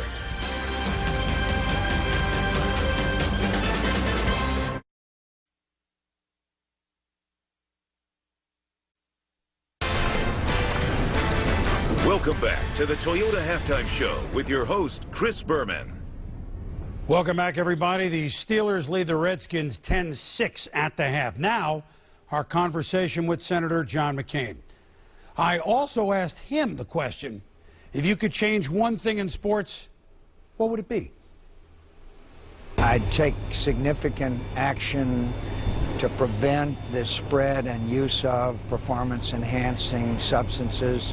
I think it's a it's a game that we're going to be in for a long time. And what I mean by that, there's somebody in a laboratory right now trying to develop some kind of substance that can't be detected, and we got to stay ahead of it. It's not good for the athletes. It's not good for the sports. It's very bad for those who don't do it, and I think it can attack the very integrity of all sports going all the way down to high school. Senator, what's the best piece of advice that you received from the sports world? It can be at any time. Chris, I have to go all the way back to high school. I had a football coach who was a football star himself. He was in Patton's Tank Corps. He was my English teacher. He taught me lessons about life and took a very, very immature young man who was kind of a rebel without a cause and at least gave me a glimpse of life and literature. And the guy was my inspiration then, and he's my inspiration to this day. I think the most important lesson he told me was you've always got to do the honorable thing, and even when nobody's looking, because maybe nobody will know, but you'll know. When Americans go to the polls tomorrow, Senator, and they read your name, Senator John McCain, yeah. What's the one personal quality you want them to think about? I want them to think he could go all the way to the White House. And even though some pundits have written me off, that's why they play the game. So I want them to know, Chris, that I've always put my country first. They may disagree with me from time to time on a specific issue, but I've always had the great honor to put my country first, and what an incredible experience it is for a guy like me who played JV football and boxed and wrestled, all of it not very good, to now be one step away from the presidency of the United States. It's an incredible ride. I'm humbled and honored. And please, people know I'll always put my country first. I think we've known that for a long time, Senator. If your Arizona Cardinals, who are in first place by a mile at this point, maybe that's your omen for the Super Bowl and for tomorrow. So good luck on Election Day, and thanks so much for spending time with us, Senator McCain. As far as the Cardinals are concerned, hope springs eternal in the human breast. Thank you, Chris. Thank you. Well, you've heard from both candidates. Now it's up to you to vote tomorrow. In fact, it's your duty and your privilege. Tune in to ABC tomorrow night at 7 p.m. Eastern, 4 Pacific, for complete coverage of Election Night with Charlie Gibson and our elite ABC News team. As for the teams on the field in the nation's capital, the Skins led 6-0. Andre Frazier's special teams block of punt put Pittsburgh in business, helped setting up the lone touchdown of the first half. 10-6 Steelers at half, back at 6 and 7. This halftime show is presented by Toyota. Moving forward.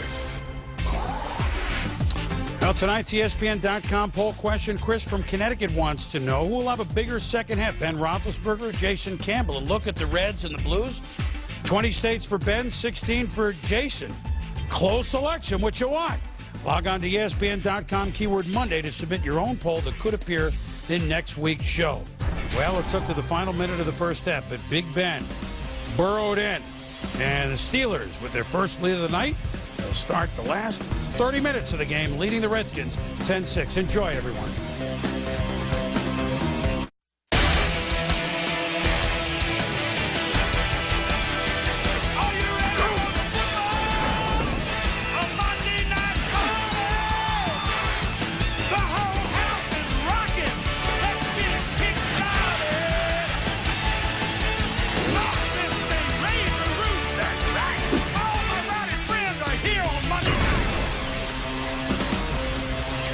Okay, back after that great halftime. Set for the third quarter here in Washington. Pittsburgh 10, Washington 6, and we've got breaking news here in D.C. Michelle Tafoya on the sideline. Michelle.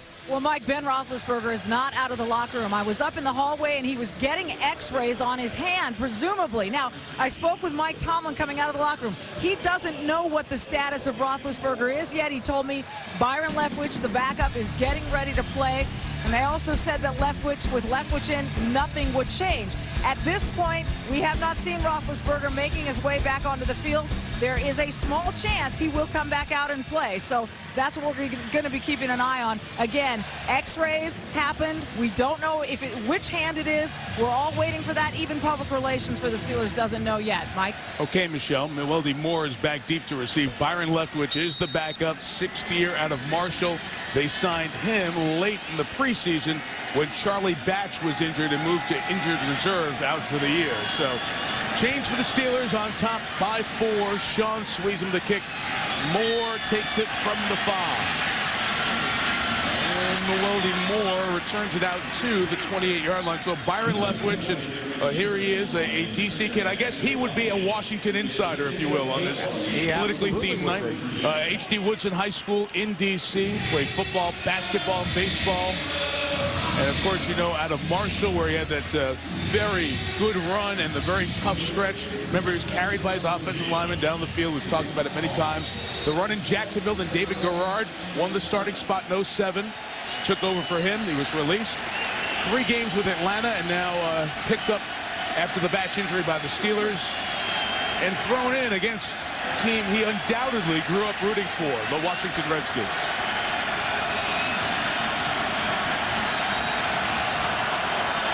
And the first play is a run with Willie Parker. Fred Smoot tackles him. Gain of about 5 on first down. So Michelle said not much changes. What about play calling in your mind, Ron? Yeah, I think it'll change a little bit. The one thing you had about Ben Roethlisberger is the ability to extend the play. You know, when you look at size and stature, you have that with Byron Leftwich, 6'5", 250 pounds. But he's not the quick twitch guy that Roethlisberger was. We can move around and make plays by hanging the pocket. So I think you'll see a quicker passing game. Let Leftwich get the ball out of his hand.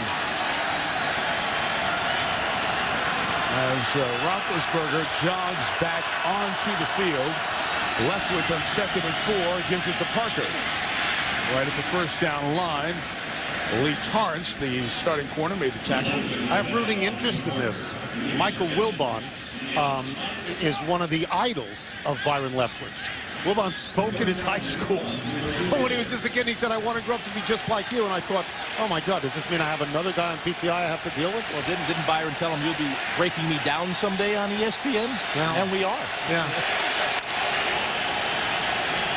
Michelle, give us an update in a second. You mentioned 3rd and 1, how they have struggled like no other team in this down and distance this year. And Najee Davenport, who picked up the only one, is there. And he's got it. And his second effort got it done. First down, Pittsburgh. Michelle Tafoya. Well, Roethlisberger wasn't the only one in the x-ray room at halftime. Starting tight end Heath Miller was in there as well, Mike, and he is out on the bench. He's got ice around his right calf and ankle. Mike Tomlin told me that it hurts when he pushes off, so he is a big question mark.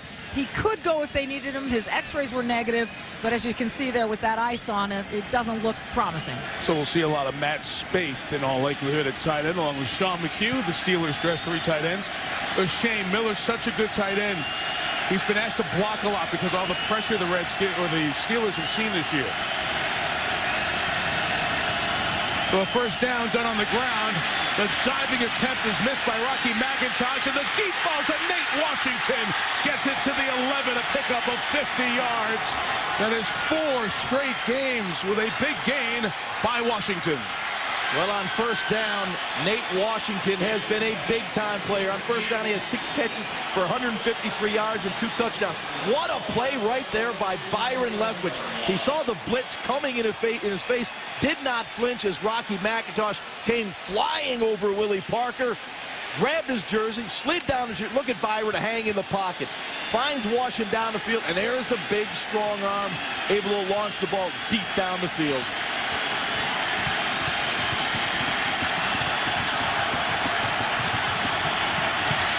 First and 10 here is Parker for about 3.5 to the 7.5. Michelle, what do you have on Ben? Well, we just learned that Ben, it's his shoulder, his right shoulder. And when he went to cheer for that big pass by Leftwich, he could only lift his left arm. He's keeping that right arm completely still. He's questionable, Mike. Nice job, MT. Thanks. Here is exactly what you're talking about. It's the left arm cheer from Roethlisberger. Steelers play Indianapolis and San Diego. the next couple of weeks.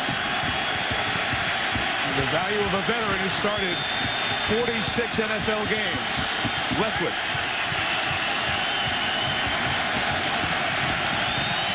McHugh, now the backup tight end, was in motion.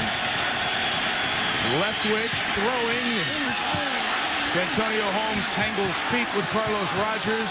That's no flag. It's incomplete. Third down. We don't know the extent of Roethlisberger's injury, but isn't it funny how the arc of this season so far has a lot to do with quarterbacks getting injured? Tom Brady in the first game. Tony Romo, you see the suffering of the Dallas Cowboys without him. Carson Palmer pretty much gone for the whole season, right? And again, if Roethlisberger is significantly hurt, at least 3 of those teams are Super Bowl contending teams who are missing their quarterbacks for large amounts of time.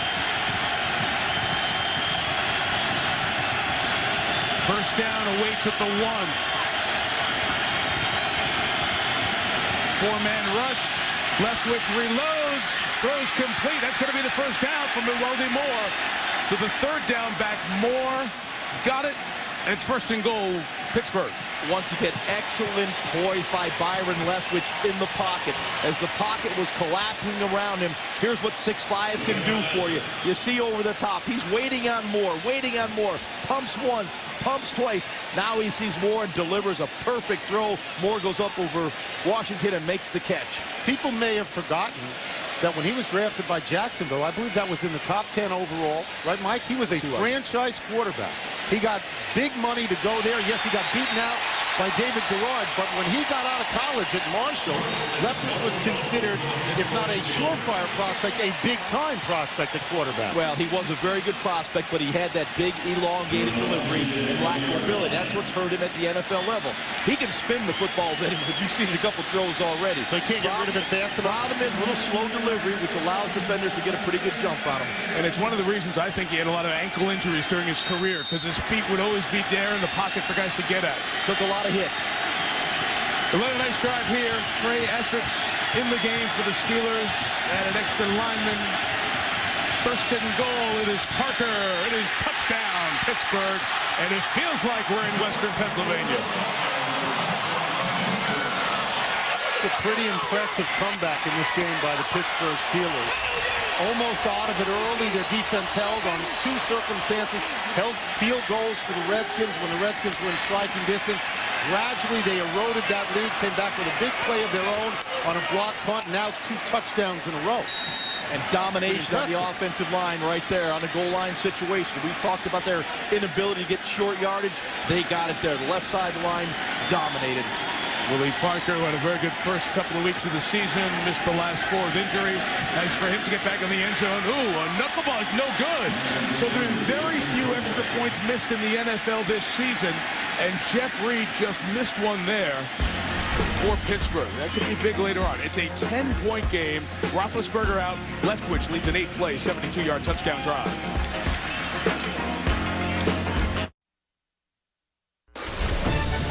ESPN's Monday Night Football is brought to you by DirecTV. If you call yourself a sports fan, you gotta get DirecTV. The Phenomenal 4 from Mitsubishi. 4 cars, 4 cylinders, 0 compromises. And Universal Pictures' hilarious new comedy, Role Models, in theaters Friday.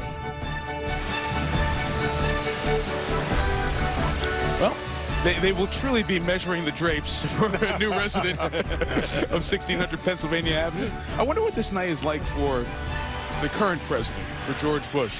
As you know, after tomorrow, you're going to understand who's coming into your residence. 8-play, 72-yard drive, the Leftwich 50-yard pass. The extra point missed by Reed, 3rd of his career, 3rd in the NFL this season. Rock Cartwright and the Redskins down 10. And a nice return from Cartwright will give Washington the ball at their own 33-yard line. And we have a marker down in the return. During the return, holding number 48 of the return team. 10-yard penalty. First down, Washington. Chris Portman is flagged. Who will step out, and Jason Campbell and the Redskins have dug themselves out of some holes earlier this year. They'll have to do it again.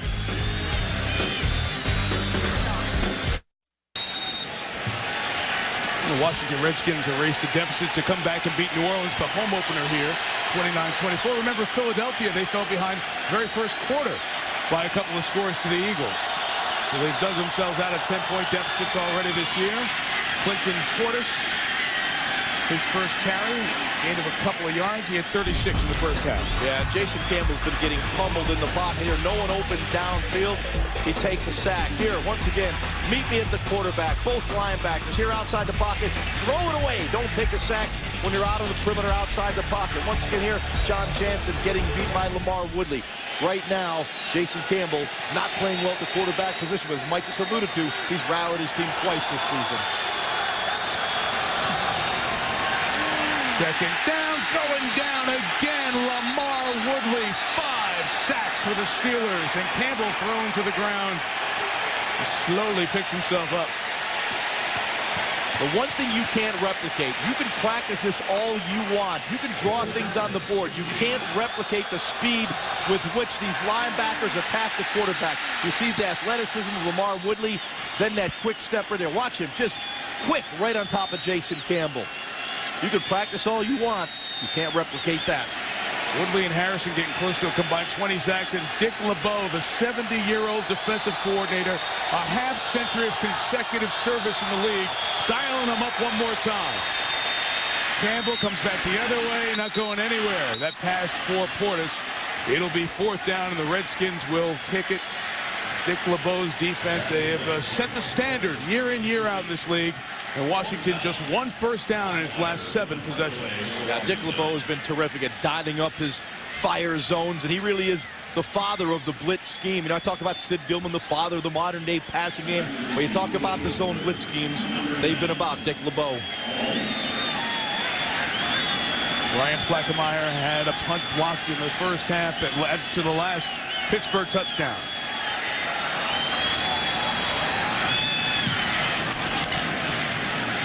Good one away here, but room for Holmes to return it from his own 45. Brock Cartwright chases him down after Kareem Moore tripped him. But the Steelers, who have flipped the field, will start on Washington's side again. Jim Zorn looking for some answers on offense.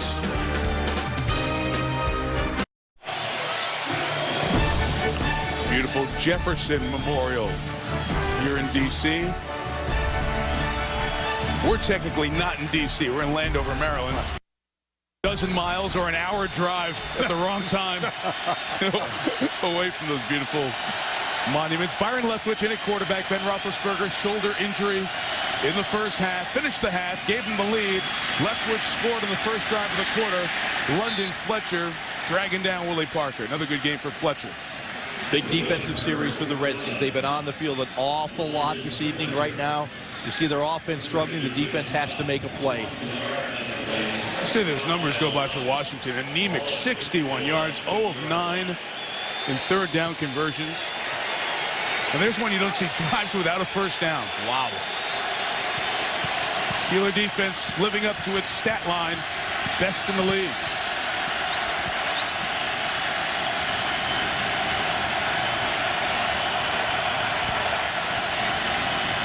They hand it to Nate Washington. Well played by the fundamentally sound Redskin defense. Carlos Rogers not buying any of that fake stuff. Loss of 6. Yeah, and Demetric Evans did a really good job of staying at home. We talked about defense. It's all about gap discipline. You'll see number 92, Demetric Evans. He knows he's got the reverse in the boot by the quarterback. He stays at home and makes a great play. The Redskin defense has that one long pass interference, the one pass to Nate Washington. Other than that, they've played solid. Can they come up with a big play?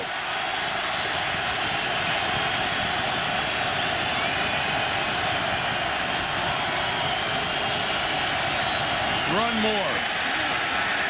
Nowhere. Pittsburgh's going backwards on that drive. Both defenses have been great. Chris Wilson made the tackle. Demetric Evans hobbling off. Yeah, once again, you see the slants, the stunts, and the twist by the Redskins defensive line and linebackers, and it's all about penetration, and they got it on that series. Runs of -1, -6, -4 on that series. Yeah, they got penetration, Mike. Redkowski, the first NFL games, the deep snapper has been good tonight. The burger boot Very returnable for Randall L. from the 23. A good hard hit. Provides not much more. That Spate from tight end came down with that hit.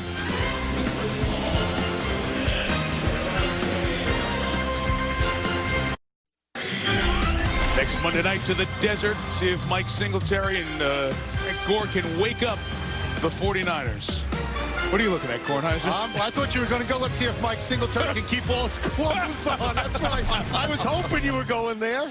That'll be the good report of what happened in the locker room at halftime, right? Yeah. The first place Arizona Cardinals. Looks like they're going to be a playoff team if the second half holds up. See them with your own eyes next Monday night at University of Phoenix Stadium in Glendale. All right, what do you have, Redskin offense? Campbell to Portis. Out of the gate with a gain of 4. Farrier the tackle. You talked about earlier, Mike, whether the Redskins could make up the deficit. I should remind you on the eve of election that you can make up an entire federal deficit with the stroke of a presidential pen. That's going to be a lot easier than the Redskins going down the field tonight because they are not moving it at all. Well, the Steelers came in with the #1 defense in the National Football League, and they certainly have lived up to that billing. Jim Zorn, who calls his own plays. Files up a Portis run. It's very shy of the, just a yard shy of the first down. Farrier, who had 11 tackles last week, has been involved in more than a half dozen here tonight. Second in the league in the Defensive Player of the Year voting in 2004. The guy who came over from the Jets, and you know, we always talk about Troy Polamalu and his play on defense. Woodley and Harrison, the linebackers on the outside, getting the job done. But he's on the field every down, never gets the credit he deserves, but is the, I think, centerpiece of what Pittsburgh does defensively.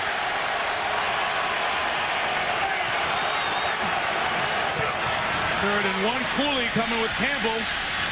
Got it. First down. Near midfield.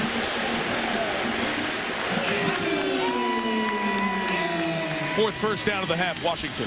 Yeah, Jim Zorn dialed up the right play there. He got the fast, slow defense going one way. Bootleg Jason Campbell out the backside. And you'll see the crossing route to number 47 after the play flake. Chris Cooley coming out. Polamalu just couldn't catch up. Troy was trying to make the play on the run as well as the pass. Good play call on a third and short situation. Been quiet for Santana Moss and Antoine Randall L. thus far tonight. In fact, Moss not on the field here.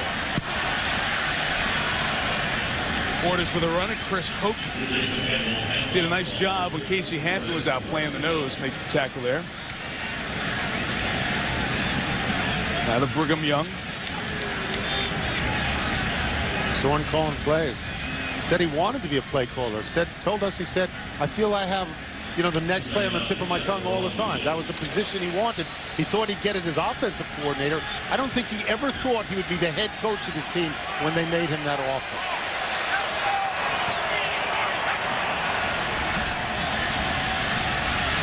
Screen, Portis. Oh, great block. Springing Portis for the first down to the 31-yard line. Casey Rabach, the center, with one of the two blocks. Pete Kendall as well. The gain was 16. And an excellent job by Lawrence Timmons coming from the backside and making the play. Because once Clinton Portis broke through the initial blocks, it looked like he had a lot of green grass in front of him, but Timmons ran him down. James Harrison went up. Pete Kendall said, thank you. You're coming made it down. easier for me to catch you. The best looking drive the Redskins have had. They've got 2 first downs on this drive. From the 30, Campbell off the hands of Portis. There's the first interception of the year, but then it is dropped and recovered by the Steelers. I think they're going to rule that a pick and a fumble. And we might have roughing the quarterback, possibly. There's a marker down by Campbell. James Harrison had the hit, but let's see who the flag's going to be on.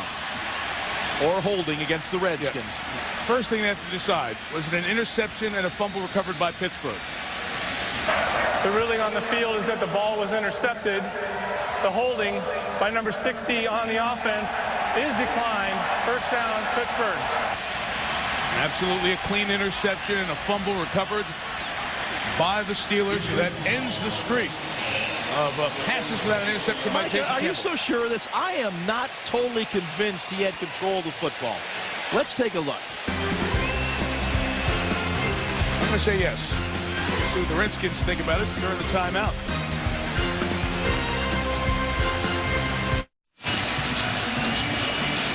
Jaws, I think what you said is going to happen here. I think Jim Zorn will challenge that was a pick. The Redskins are challenging the ruling on the field that the ball was intercepted. We'll review the play. Now let's get a look at it here. There's the tip.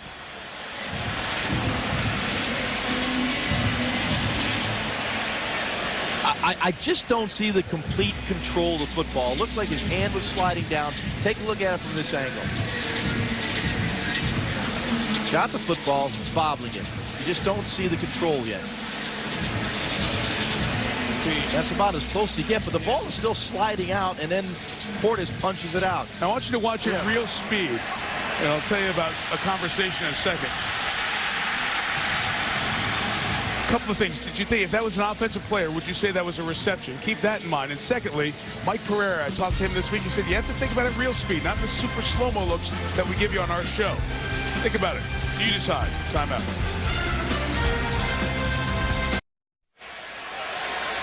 Okay, is it a turnover? Does it go back to Washington? Carl Sheffers. The defender had clear possession of the ball with 2 feet down. The ruling on the field stands. It is an interception. Pittsburgh has the ball, 1st and 10. Washington will be charged with a timeout. And they'll lose a challenge. Redskins only have 1 challenge remaining between now and the 2-minute warning in the 4th quarter. Disagree, Jaws? Not necessarily. You know, I mean, I did not see clear possession, but again, we're looking at super slow right there. But isn't that how they decided? I think by that live look, it kind of gave us the indication that it was. So 2 streaks, NFL records end, no picks, 12 regular season games by a team, and the 379 consecutive passes by the Redskins as a team without an interception. Both come to an end with that pass that was deflected by Portis, but it was high.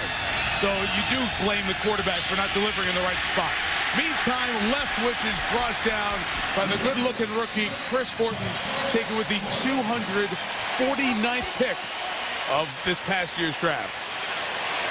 Well, I think right now the Redskins realize their offense is struggling. They're going to have to make something happen on the defensive side of the ball. You see Chris Horton just blowing up the middle. Kerry Davis tries to block him, doesn't get the job done. I'm telling you, this kid, Chris Horton, has been playing terrific football as a pass defender, a run defender. As you can see right there, he can also bring the heat on the blitz. 3 picks, a sack, fumble recovery, 3rd on this team in tackles. Pretty good productivity for pick 249 in the draft, I'd say. Credit Vinny Serrato. GM of the Redskins, Parker, diving ahead for about 3 yards. Rocky McIntosh made the tackle. 3rd and long coming up. And if you're just tuning in saying, where's Ben Roethlisberger? Played through the first half, injured his shoulder, x-rayed at halftime. It's been the Washington, D.C. native Leftwich taking over from this point on. That's a story that writes itself. If Leftwich wins this game for the Steelers, it's the easiest story in the world to write. Local kid.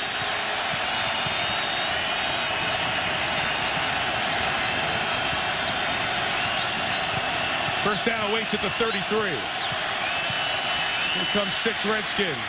And a big windup for Leftwich, completes it at the line for a first down to Santonio Holmes in front of Carlos Rogers. Well, an excellent job by the Steelers' offensive line. All too often when defenses have brought pressure, they have not been able to pick it up. They did a really good job of picking up the pressure. Leftwich does a great job of hanging in the pocket. And boy, does he bring it. Look at him spin it, Tony. This is a great throw by Byron Leftwich. Big, long, elongated delivery. Look at this, drops that ball almost down to his knee, but since he had one-on-one coverage in the outside, corner could not look in the backfield. Yeah, if you're pass rushing from the blind side, you got to know from the waist down, you can slap at the ball if he's winding up and knock it down. Got to get there first. Parker on the edge, chased down by Laron Landry. Carlos Rogers dumps him with a good gain of 8. Michelle Tafoya again.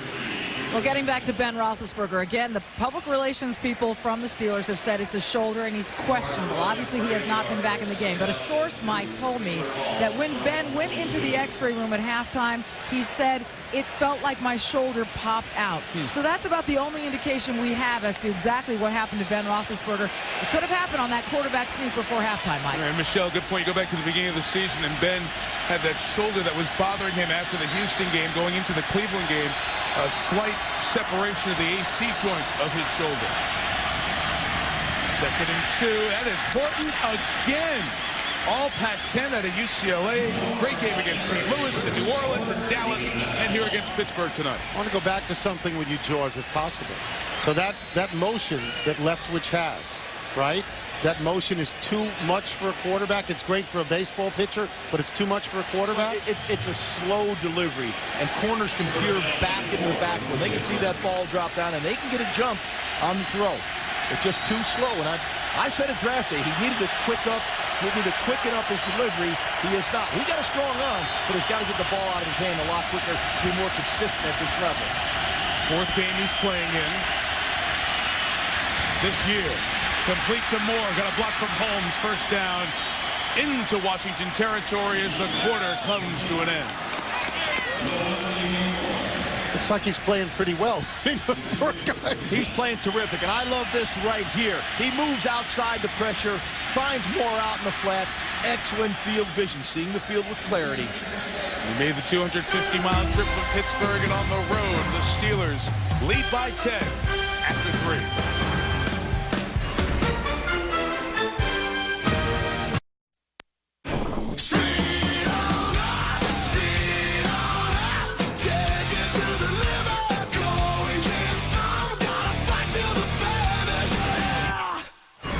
It has been a defensive battle on the eve of Election Night 2008, just outside of our nation's capital. Starting quarterback out for Pittsburgh. Steeler defense getting the job done. Pittsburgh leads by 10. D.C. native Byron Leftwich stepping in. Clinton Portis, the leading rusher in the league, has been held to just 48 yards by the Pittsburgh defense. Mike Tirico, Ron Jaworski, Tony Kornheiser, Michelle Tafoya. We begin the 4th with a 1st and 10 for Leftwich. Steps up, Moore has a ton of room. Moeldy Moore with nobody around him to the 23-yard line. Everybody went long. Moore leaked out. Leftwich took a shot, but completes it for 25. An incredible job by Byron Leftwich. The play design is off play action. Try to get a big play down the field. You see the play action fake to Moeldy Moore. He doesn't have it downfield. The last minute, the pocket collapses.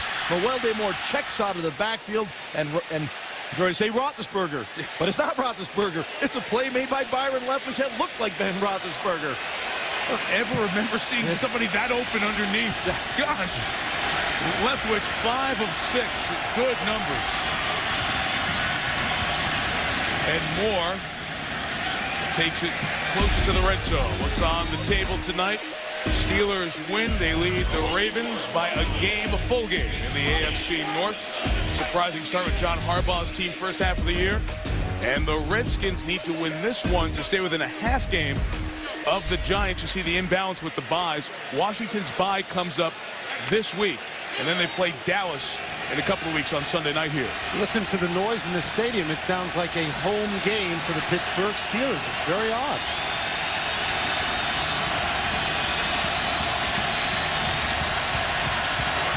From the 20, Leftwich, he's getting time. Fires for Holmes, incomplete. With Carlos Rogers over there covering. Well, Santonio Holmes returning to the lineup for the Steelers today. He was suspended for 1 game, misdemeanor count of possession for a small amount of marijuana and a traffic stop 10 days ago. He's not in the NFL system because that was a first offense, but the Steelers stepped out and made something happen. Mike Tomlin said, I don't have a bunch of rules. If you do, you have to enforce them. I don't have time for that. I have one rule. Don't be the guy. Everyone has a general understanding of what I mean by that. He was the guy. Don't be the guy. That was loud and clear. Don't be the guy. Great explanation. Timeout taken here by Pittsburgh. When we saw them a month ago, he was the second youngest coach in sports. Lane Kiffin relieved of his duties in Oakland. And that's really worked out well for them, hasn't it? And that Tomlin's the youngest again. Timeout Pittsburgh.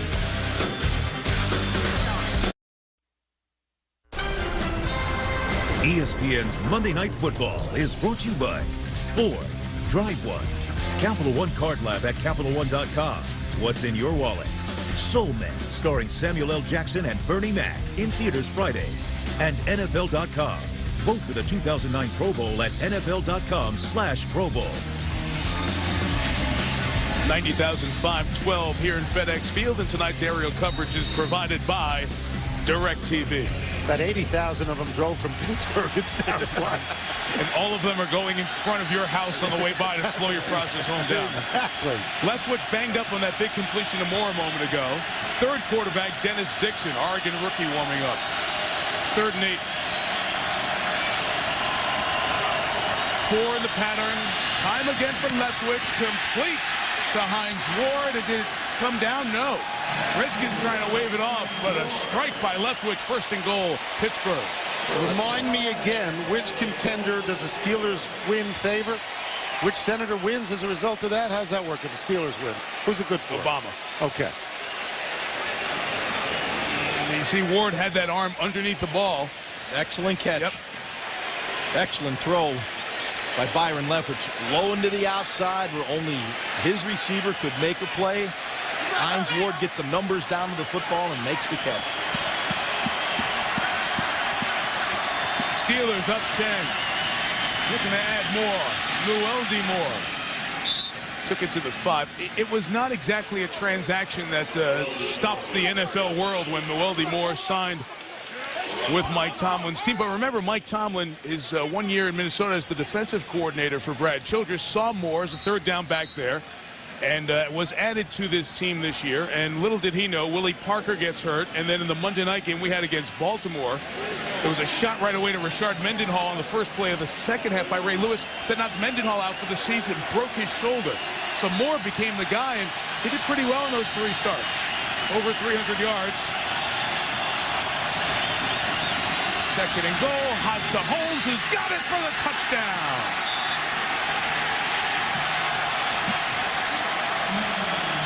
They gave him space, and they took it. And the Steelers lead by 60 on the road. You know what this sort of feels like? That somewhere in the Steelers, somebody said the following: we can't be the doormats of the NFC East. We have 4 shots against them. We've been beaten up pretty badly by the Giants, beaten up pretty badly by the Eagles. We got to go to Washington and win one of these games to be taken seriously. Great look at that play, and they gave him space on that side over there. Yeah, very surprising, Mike, that, it almost seemed like Carlos Rogers fell asleep. Reed missed the last extra point, knocks this one through. And after trailing 6-0, 4 minutes in the game, the Steelers have run up 23 points. 12 plays on that touchdown drive to Holmes. Well, so in a game where there was not a lot of long drives being sustained, offense being sustained either way, Byron Leftwich is coming in with 2 big drives, including a 12-play 77-yarder here. He's done quite well filling in for Ben Roethlisberger, and the Steelers lead by 17 with less than 12 minutes left in the game. Really speaks to the value of a good, solid backup quarterback in the NFL. Brock Cartwright from the 5. Squeezing through to the 33, and starter James Harrison on teams made the tackle. And Mike, you got to see this play. Here's what I talked about clarity. Byron Leftwich, the running play. He saw Carlos Rogers 7 yards off Santonio Holmes. He dropped back and threw him the football. This is great awareness by your quarterback. A lot of young guys in a situation like that run the running play called, try to get the touchdown. He saw Carlos Rogers a good 7 yards off. Santonio Holmes just took 1 step back and threw the ball to Holmes. You get a touchdown. Great awareness by Byron Leftwich. And he has to get that inside or over the top of the pylon. Remember that whole deal when the pylon would extend around the world? They changed that rule to you got to get the ball inside the pylon there or over the top of it, and he did. Can they make something happen on offense? Campbell to Portis gets it going, a 1st down, past midfield. Portis down the sideline. It's one of the bigger games of the night for the Redskins. They need points in a hurry. They need 3 scores. That play was very similar to Llewellyn Moore's reception a few moments ago for the Steelers. All of a sudden, the defense expands deep down the field. Your back escapes out the backfield. He's there for the check down. Takes a little 5-yard pass for 25 yards.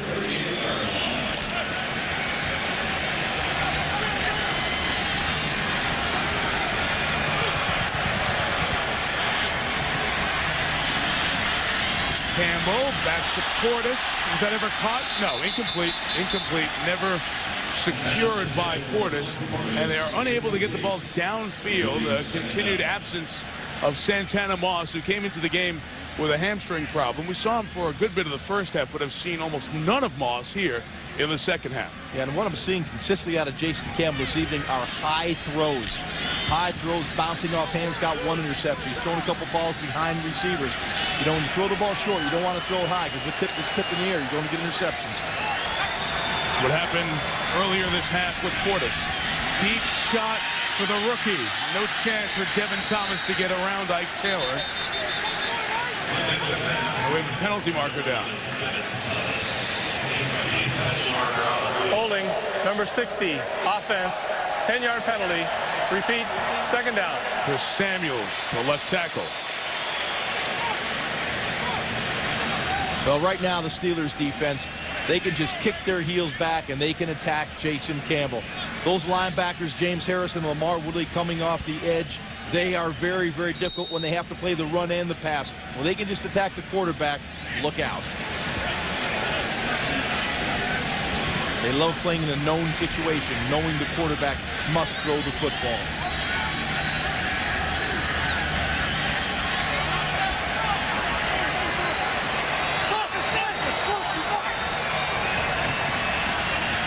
Four-man twisting rush, and they get to Campbell for the 6th time tonight. 6 sacks, more than Campbell's been sacked in any game in his NFL career. Yeah, Mike, you said a mouthful. You said a 4-man rush. They're not even bringing extra linebackers and safety. They just do a real good job with the discipline of their defense. You see Woodley from the outside. You see Harris from the outside pushing Campbell back up the middle. And who's there waiting? Aaron Smith, Brett Kiesel. Pittsburgh's doing to Campbell what the other NFC East teams did to Roethlisberger for 2 games. That is correct. The Steelers are no sack slouches, coming in second in the league with 25. They're now at 31 sacks in half a season. Campbell threw it on the run. It's caught by Cooley, well short of a first down. They're at the 37 on 4th down with 10:20 to go. Down 3 scores. So what do you do? Go for it, Chip? Yeah, probably one of those situations. Yep. You're gonna have to roll the dice a little bit and start gambling on 4th down. Obviously, Jim Zorn, look at his play calling sheet. They are going to go for it. Zorn has done some atypical things on 4th down this year. Just wanting to just play the game situation. It's an easy decision. Got to go for it here. Steeler fans making the noise. Pressure coming from Deshae Townsend. And they force him to get rid of it. And a penalty marker down near Campbell. Let's see what this will be. Well, if it's on the Steelers, it's going to be a dumb penalty, but let's see. It's either going to be roughing the passer, intentional grounding. They asked to see if the ball went near the line of scrimmage on the pass by Campbell. And here's Carl Sheffers. Personal foul, roughing the passer. Number 51 of the defense. Wow. Contact with the helmet. 15-yard penalty, automatic. First down. Well, Mike Tomlin, he said, "Are you kidding me?" Maybe didn't hear Sheffers say contact with the helmet by James Farrior. Watch for 51's headgear.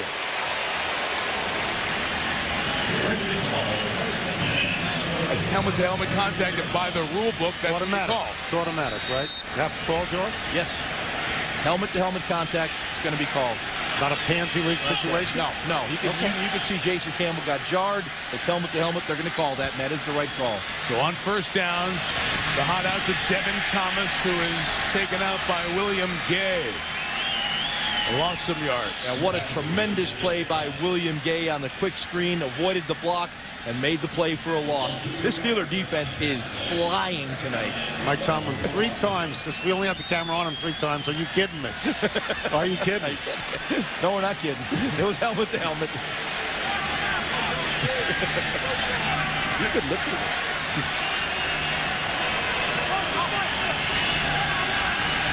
Second and 12 from the 23. Here is Campbell. Too high for Cooley. And incomplete. Redskins saying that Santana Moss is available. He's not out because of injury. I find that hard to believe. I think you'd get him on the field at some point here in this half. Tomlin's still angry about the call. And the Steelers got a visit from Ray Anderson, who handles discipline for the NFL. I spoke with Roger Goodell at our Monday Night Football luncheon today in D.C., and he told me he sent down Ray Anderson, much like he sent down Ray as a representative to Baltimore when they had some issues a few years ago with what was going on, just to explain to the players why these fines and penalties kept coming up, so they at least understood where the league was coming from. 3rd and a dozen. Cooley, first down. 1st and goal, Washington. They'll mark forward progress inside the 9.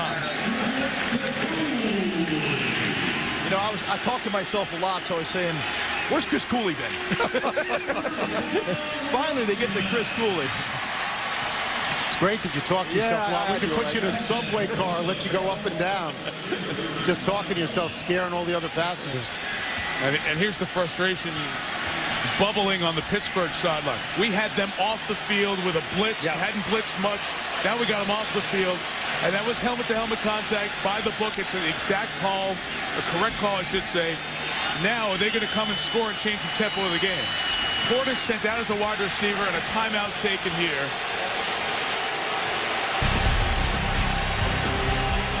By Washington.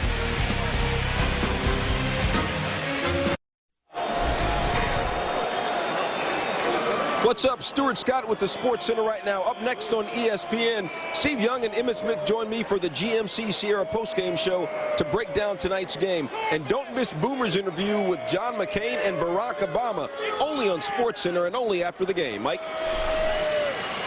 Thank you, Stuart. Look forward to seeing you guys post-game. All the complete recap, and after that, NFL primetime. So football fans on the West Coast, plenty of Week 9 wrap-up is ahead. Trey and the guys have that coming up. 1st and goal after the Redskins called timeout. They have 1 remaining.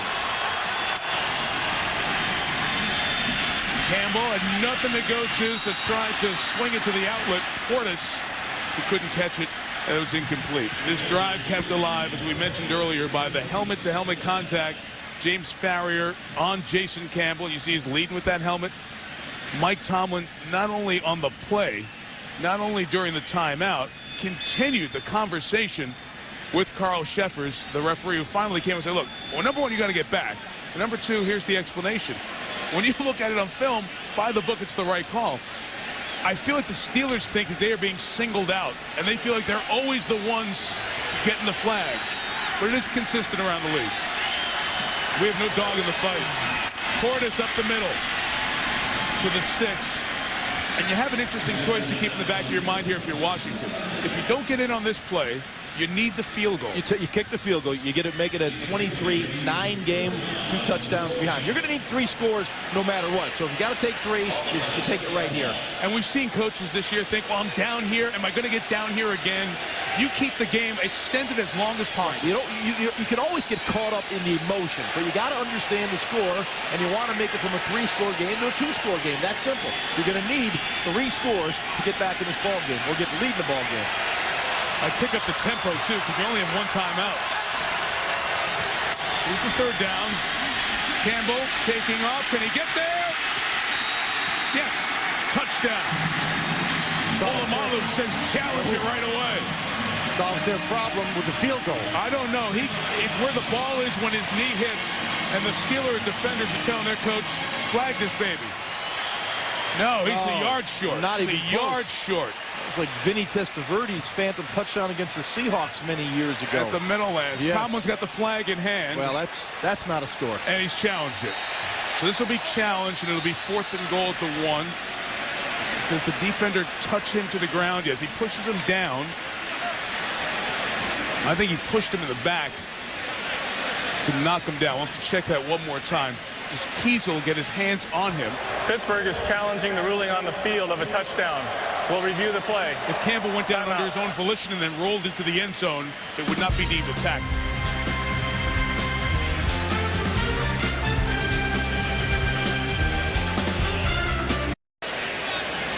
Carl Sheffers, the first-year NFL referee, 9 years as an official, is still looking. And what we pointed out during timeout, 99 Brett Kiesel, does he get the back of Campbell's jersey? Yes, he does. So Campbell will be deemed to be put down by the defender, I would guess.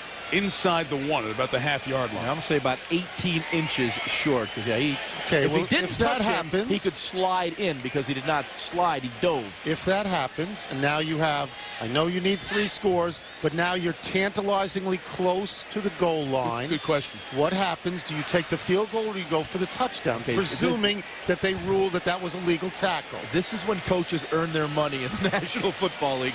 This is that call that's a little bit outside the box. When they're back there at the 8-9-yard line, no question you kick the field goal. Right. But now you're inside the 1, like I said, probably about 18 inches from the goal line. This may be one you're going to have to try to score a touchdown. But what would you do? I would try to score the touchdown. But I don't win or lose games anymore. We walk out here winners tonight. Jim Zorn won a bunch of games as a National Football League quarterback. Threw 107 touchdowns, starring for Seattle with Steve Largent. Steve Largent now represents the cellular telecommunications industry here in Washington, D.C. I spoke to Steve today, and he said it's been great. He's been reunited with his best friend. They remained close friends past their Seattle days for years, and they now live in the same area. Steve, the Hall of Fame wide receiver, former member of Congress. The runner was touched prior to being down by contact. He's short of the goal line. The ball will be placed just inside the 1-yard line where it will be 4th down and goal to go. Okay, so now the prologue is over. Not charged with a timeout. You would go for the touchdown. I would go for the touchdown. You're that close. Go for the touchdown. Yeah. If you're backed up a little bit further, then you kick the field goal. Try to get a couple more possessions. Right now, you're this close. Go for it. Well, they're going to go.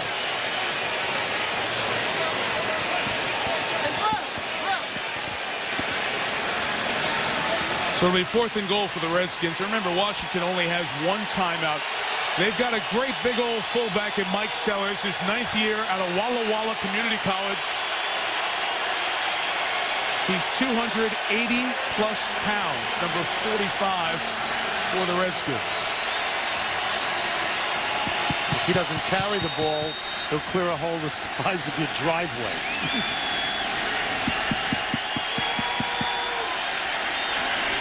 Of course, Casey Hampton on the nose at 325 pounds will have something to say about that. 4th and goal, Redskins have to score. Fake to Portis, they're going to throw for it. Incomplete. James Farrier broken up. So the Redskins have done the less than expected in the play calling department in some of those situations this year, and it's worked for most of the year until there. I would second guess that. That's easy to do, obviously, but you got the leading rusher in the NFL, Jaws. Clinton Portis, the #1 rusher in the entire NFL. Nothing there. They actually come backside to Lorenzo Alexander, number 79, who is normally a defensive tackle. Not exactly the kind of guy you want to have as your primary receiver on 4th and 1 with the game on the line. Credit Dick LeBeau and the Steeler defense yet again. I mean, there you go, Josh. The guy who lines up on offense only every once in a while out there makes the play. Now, safety does make it a 2-possession game, so you attack here from the 1. Willie Parker just gets it out. Oh, that was close. The safety would have made it a 15-point game, and that's 2 scores with the 2-point conversion. I think the Zornado needs to be redeemed by a safety here. Because all of his coaches that was close because Z-man. once again, the Skins had penetration. There was contact in the backfield. Marcus Washington just couldn't get there quick enough, or else it would have been a safety for the Redskins. Yeah, Cornelius Griffin stood up the left guard, Chris Kaomeatu, who's had an ankle injury, has missed a couple of practices, I beg your pardon, this week.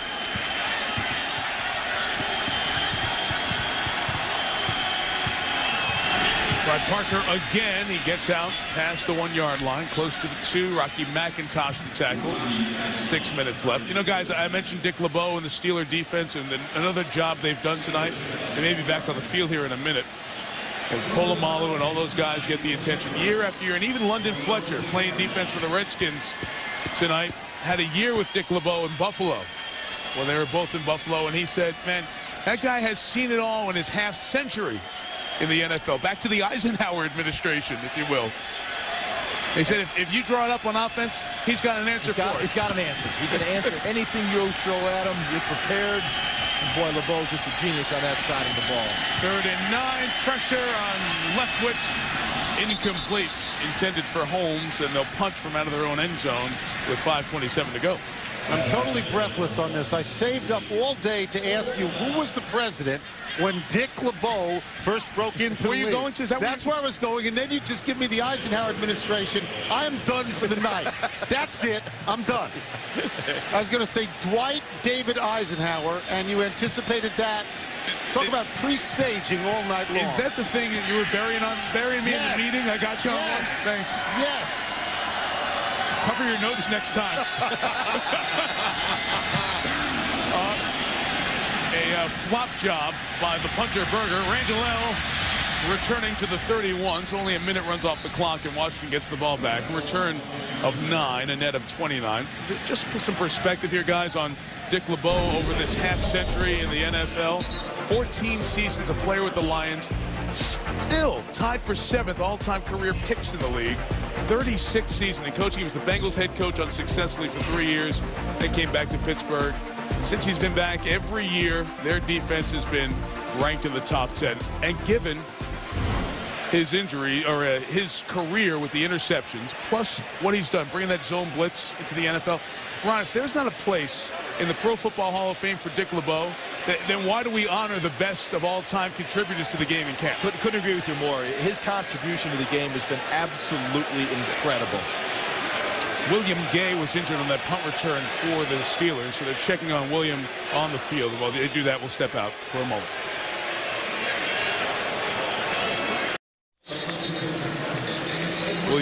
William Gay coming off under his own power. You see that Sonny Jurgensen jersey. Sonny's in the booth right next to us with Sam Huff and Larry Michael. Do a great job of the Redskin games on the radio.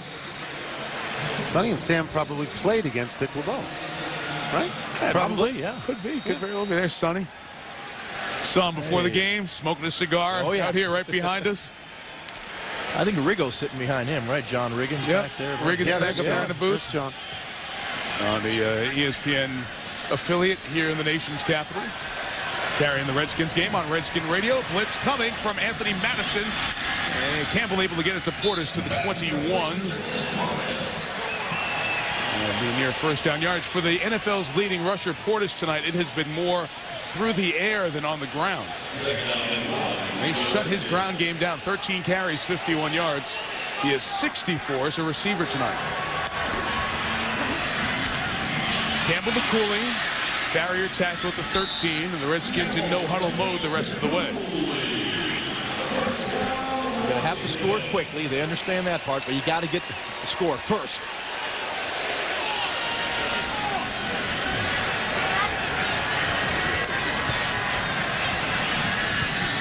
Deflected and incomplete. Intended for James Thrash. They wanted the flag on William Gay. Went right back in. It wasn't coming. You know, when we mentioned Dick LeBeau, in that regard, I don't want to slight Tom Moore and Monty Kiffin, all-time great assistant coaches, still at the top of their game. Jim Johnson. Yeah, Jim Johnson in Philadelphia, exactly. So what are we going to establish? A wing in the Hall of Fame? That's right. For guys of a certain age. Yeah, you know what? Been innovative and are not going to get in any other way. If you get to the Hall for contributions to the game, you don't have to be a head coach or a great player. That's fair. There are a lot of other ways. That's fair. The Pro Basketball Hall of Fame did a great thing honoring contributors to the game over the years. That would be a good way to honor those guys, if not under the traditional coach or player route. Blitz coming from William Gay. Couldn't get there in time. But Santana Moss now back in the game. Couldn't hang on as Campbell was knocked down. Disappointing night for him, for Jason Campbell. Yeah. I mean, this is a big stage for Jason Campbell. He comes in here without any interceptions at all, and the Redskins look like one of the 2 or 3 best teams in the NFC, and they don't do anything at all tonight. They really don't on offense. The Steelers shut them down. The Steelers have the #1 defense, but the Redskins have the #5 defense. You know, so they expect defense, and Campbell does not live up to the billing tonight. They've knocked him out of his rhythm with their blitz schemes. Here they come again. They're coming off the edge. They're corner blitzes. Can Portis beat the blitz the other way? That's the one thing about the Steelers. When they blitz so often, as Tyrone Carter was the guy there, they've got something behind it to cover them up. They never end up getting exposed for that huge play. You know, they're safe blitzes. You know, and they'll bring 5. They'll keep that safety in center field. And they're so instinctive. They react to the football. Here, look at this coming off the corner. That's William Gay. He's a corner. It's a corner cat. He's coming out of coverage. You throw the ball out in the flat, you figure, okay, you got Portis one-on-one, yet there's 3 Steelers there to make the play. They blitz, but they're safe blitzes. Now, it wouldn't be popular, but this is where you kick the field goal to keep the game alive at 23-9. I agree. Then you go to the onside kick. And the time management looks like the first game of the year against the Giants for the Redskins. You don't let the play clock get down to 1, down 17. Doesn't matter. Sack 7 of the night. Lawrence Timmons out of Florida State with an exclamation point on an evening defined by the Steeler defense. The 2 fourth-down plays that the Redskins have faced in the last 5 minutes, both were completely blown up by the Steelers. Yeah. Completely, utterly. Here, you're going to have 2 defenders, Timmons and Taylor, clean at the quarterback. That's breaking down your pass protection schemes. Very few guys do it as well as I Dick came here LeBeau. tonight, I was going to wax rhapsodic about Jim Zorn. I had all sorts of materials about what an interesting and terrific choice of coach he was, given how all the bigger names were out there, and I can't do it because they're losing the game, and the Steelers on the 4th-down plays are just blowing them up. He's done very well, though, hasn't he? It's a learning experience. Yes. 7 sacks tonight by 6 different Steelers. Willie Parker with a short gain on 1st down. Steelers defense tonight. Meet me at the quarterback. It's been that kind of night. Lamar Woodley, here's the pick. First one in 9 games. Can't get it in, backed up. Trying to throw to a defensive tackle.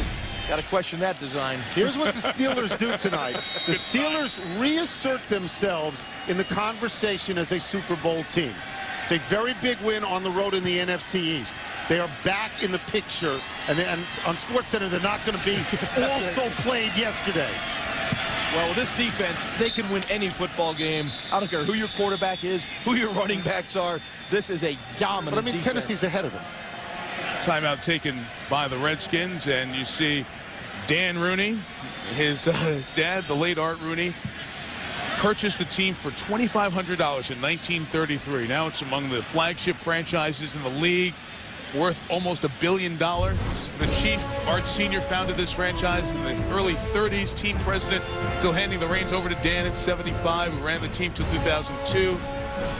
Art and his 5 sons, it's been part of the story around the Steelers. The Rooney family owning racetracks in Florida and New York. There's gambling that intersects with NFL policy, plus there's not complete control of the team, a percentage that's requisite of what the NFL would like. So there have been a couple of opportunities to see what would happen going forward. Stanley Druckenmiller, the founder of Duquesne Capital Management, was going to be interested in purchasing a portion of the team, but took himself out of the running. Many around football hope that the Rooney family, however it shakes out, will stay in control of this franchise. It's one of the constants of the NFL, like watching games on TV on Sunday afternoons. Big throw by Leftwich, incomplete, penalty marker down. The percentage is 30%. At the moment, none of the Rooney brothers own more than 16%. Right. Offside, number 64, defense, 5-yard penalty. Repeat 3rd down. So everybody sort of watches from the sidelines. The Rooney family is not talking about this. Dan Rooney is not talking about this, but everybody sort of watches and wonders, do you try to buy out one of your brothers to get from 16 to 32%? Do you try to buy them all out? How does Dan Rooney enable himself to keep the team, to pass it along to his son, you know, and keep the Rooneys alive? I mean, there are the Maras and the Rooneys and the Hallis families, you know, the Hunt families, they've been here for forever and ever and ever. You don't want to see it go to somebody else to build condos in the middle of the stadium. You mentioned the 5 sons of the chief, the late Art Rooney Sr., owning 16%, each has 80%. The other 20 owned by the family of the late John McGinley. Another marker down as Leftwich goes down. Always the nicest people to see anytime you see Dan Rooney. Who's at the stadium every day, and the players. 6 men on the line of scrimmage, offense. That penalty is declined. 4th down. Really love, enjoy, and appreciate being in his company. Class people. You know, whenever we go to Pittsburgh and spend time around their complex, you just enjoy sitting and talking to them. Just quality people. Care about the game. The one thing that Dan Rooney was worried about, and they have shut down all conversation about the transfer of ownership. Sure. But he was worried that it would be talked about so much it would have an adverse effect on the players. The last time we were in Pittsburgh, he said it has had no adverse effect on the players.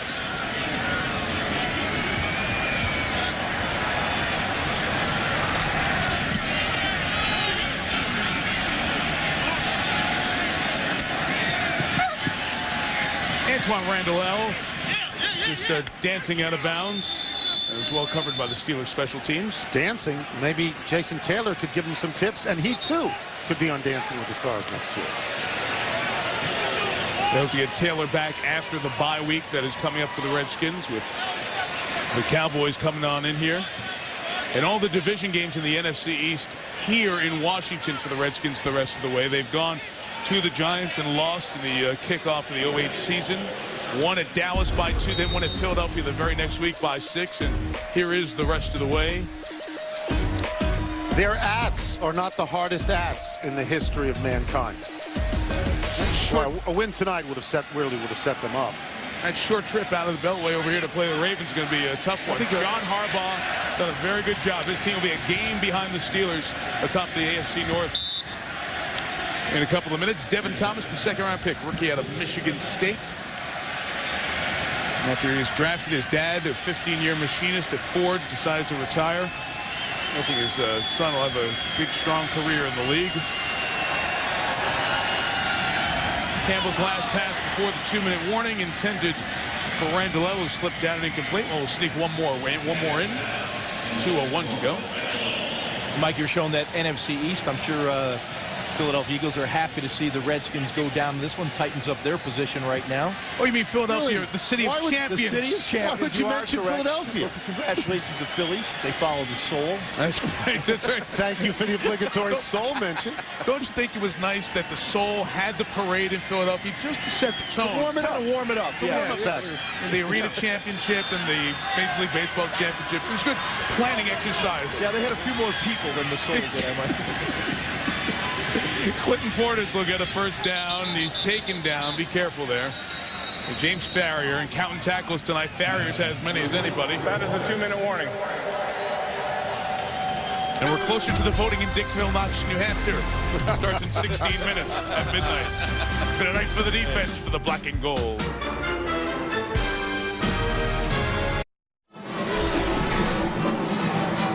Stuart Scott with the Sports Center right now. Up next on ESPN, Emmitt Smith and Steve Young join me for the GMC Sierra postgame show. And you do not want to miss 2 one-on-one interviews. Chris Berman with Barack Obama and John McCain. It's only on ESPN, and it's next on ESPN. And Mike Tirico, my glove is here, but I'm not wearing it. You won't need it in Arizona next week, Stuart, but after that, I have 6 letters for you. Buffalo? Buffalo. Would that be 7? 7 letters. Okay. Well, it'd be 6 because the F's are the same letter. Thank you, Tony. Nice save. Brad Lynch. Nice save. Murray Dillell. English major, you know how it works. You were good for something, Tony. The Steelers defense, guys, has not allowed a Redskin touchdown to this point. They've allowed 9 touchdowns in 8 games. Eluding the would-be sack by Farrior. And no one touched him. Complete the Thomas. You may want to try blocking James Farrior. Even in the games that the Steelers have lost, they were very close, low-scoring games, right, to both the Giants and the Eagles. By 9 to Philadelphia, by 7 to the Giants. And you see that 9 touchdowns through half the season, the fewest allowed in the NFL. Think about the touchdowns they gave up.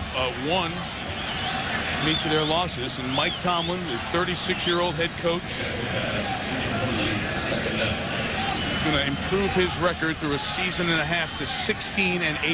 And as I said before about Jim Zorn basically coming out of the blue and under a lot of scrutiny this year for inheriting a playoff team, Mike Tomlin given a very, very good team. He had been a defensive coordinator, I think, for 1 year at Minnesota. Correct. He was off the board. Nobody thought he was going to get this job. The Steelers followed a time-honored tradition of hiring young coaches from the defensive side that others had not heard of, and Tomlin has done terrifically well. 2nd and 10. Portis picked up Farrior. Randall, gain of 9. Well, you talk about leading the league in defense again. They did last year. They are through halfway point of this year. And no team has led the NFL in fewest yards allowed each of 2 straight years since Minnesota did it, 88-89. But talk about the first 2 years of a head coach. Go back to John Rouch with the Raiders. Did it in the AFL. That's that was a 9-team AFL 41 years ago, 42 years ago now, 66 and 67. That's what the Steelers do. Tomlin's so young. Chuck Noll was very young. Bill Carroll was very young. Both in their 30s, both on the defensive side. Coached forever. And won Super Bowls, both of them. Cooley catch inside the 20. Keep the clock turning. We're in the final 40 seconds. Well, the Steelers won't be happy giving up these garbage yards right now. It's, you know, it's that's what they are. Knock them down to number 1 ranking. Yeah.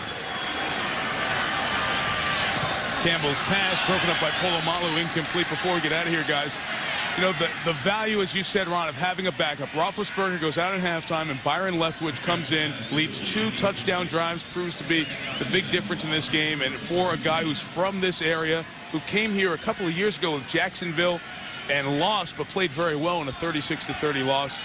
You know, offensive player of the year as a senior. George Michaels, the old sportscaster who you've known for years, Tony. He was one of George's all-Metro players. Sure. The Washington Post had him all-Met a few times. Yep. Big night for him. Pick thrown by Campbell, his second of the evening and of the season. And Tyrone Carter brings the proceedings to a conclusion. And everybody left in this stadium is waving a terrible towel. Amazing. They're all here from Pittsburgh. It's incredible. Wow. How do they travel well? Don't they do this for hockey when the Penguins play the Caps? The Penguins used to have the most expensive seat in the NHL. So you would drive 3 hours, 45 minutes, 4 hours to the Capitol Center or downtown the Verizon Center, and you'd get a ticket when the Penguins played the Capitals, and it would be a sea of Penguins fans. And there'd be some of the few sellouts of the year. Certainly weekday night sellouts. They were the only ones. Well, Jason Campbell had a very good first half of the season. The second half does not start very well. He and the Redskins will lick their wounds, and they get a week off, and they haven't had one. They started before anybody else.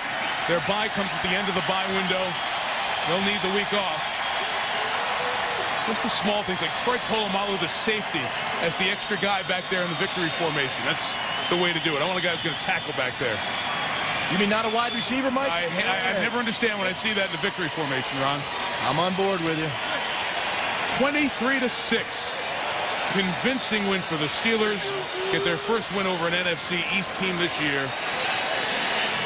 And the Giants have a larger lead now in the NFC East. Well, the Steelers are a team fueled by that defense. You know, when the Steelers played the Giants and it was a good, close game, you had the feeling that maybe those two could be Super Bowl teams. Michelle Tafoya. Well, we were just talking about the fact that after the game, Byron Leftwich threw a football to a guy in a Washington Redskins jersey. Who was that? That was a guy named LV that used to play with me in Marshall. He was the second wide receiver next to Moss, and he from up this way, so I ain't really seen him in a while. I seen him right there, and it was good to see him. Listen, we saw Ben Roethlisberger head up the tunnel before halftime. We knew something was up. When did you know you were coming in? I didn't really know until halftime. They just told me, get ready. And then when I came back out, I knew we was getting the ball. And I was just ready to play, man. You know, I've been waiting on this moment for a while. I know I can play in this league. I'm healthy for the first time in a while. And I'm just happy that I got an opportunity to play today. Yeah, they always say you're one play away from coming in when you're the backup. But why do you think you were able to you know, get those 2 drives going, the big 50-yard pass? Why was the ball able to move in the second half the way it wasn't in the first? First and foremost, I got a good football team around me, and I just wanted to get the ball in my guys' hands. I mean, we played a good football team today, and I was just trying my best when those guys protected, just try to get the ball in my playmakers' hand and let them make plays. Can't ignore the defense. Jason Campbell's first 2 interceptions of the season. You guys shut down Clinton Portis. What's it like to have that kind of defense on your team? I practice against those guys every day. You know, I'm the scout team quarterback, so I know how good they are. And Coach LeBeau, man, he's been good for so long, and he's always, as a defensive coordinator, he always give your team an opportunity to win. So more praise for Coach Dick LeBeau. Thanks and congratulations, Byron. Thanks. Michelle, thank you. The Steelers are 6-2. They play the Colts in San Diego the next 2. Washington heads to a week off at 6-3. It's been a thrill to be in the nation's capital on the eve of some history in our country, and we'll see how long Ben Roethlisberger's out for the Steelers. In the interim, a D.C. guy came home got the job done. With Tony Kornheiser, Ron Jaworski, Michelle Tafoya, our great Monday Night Football crew, Mike Tirico. Good night from FedEx Field. Thanks for watching this presentation of ESPN, the worldwide leader in sports. Niners Cardinals next Monday night. See you in Arizona. ESPN thanks you for watching this presentation of the National Football League.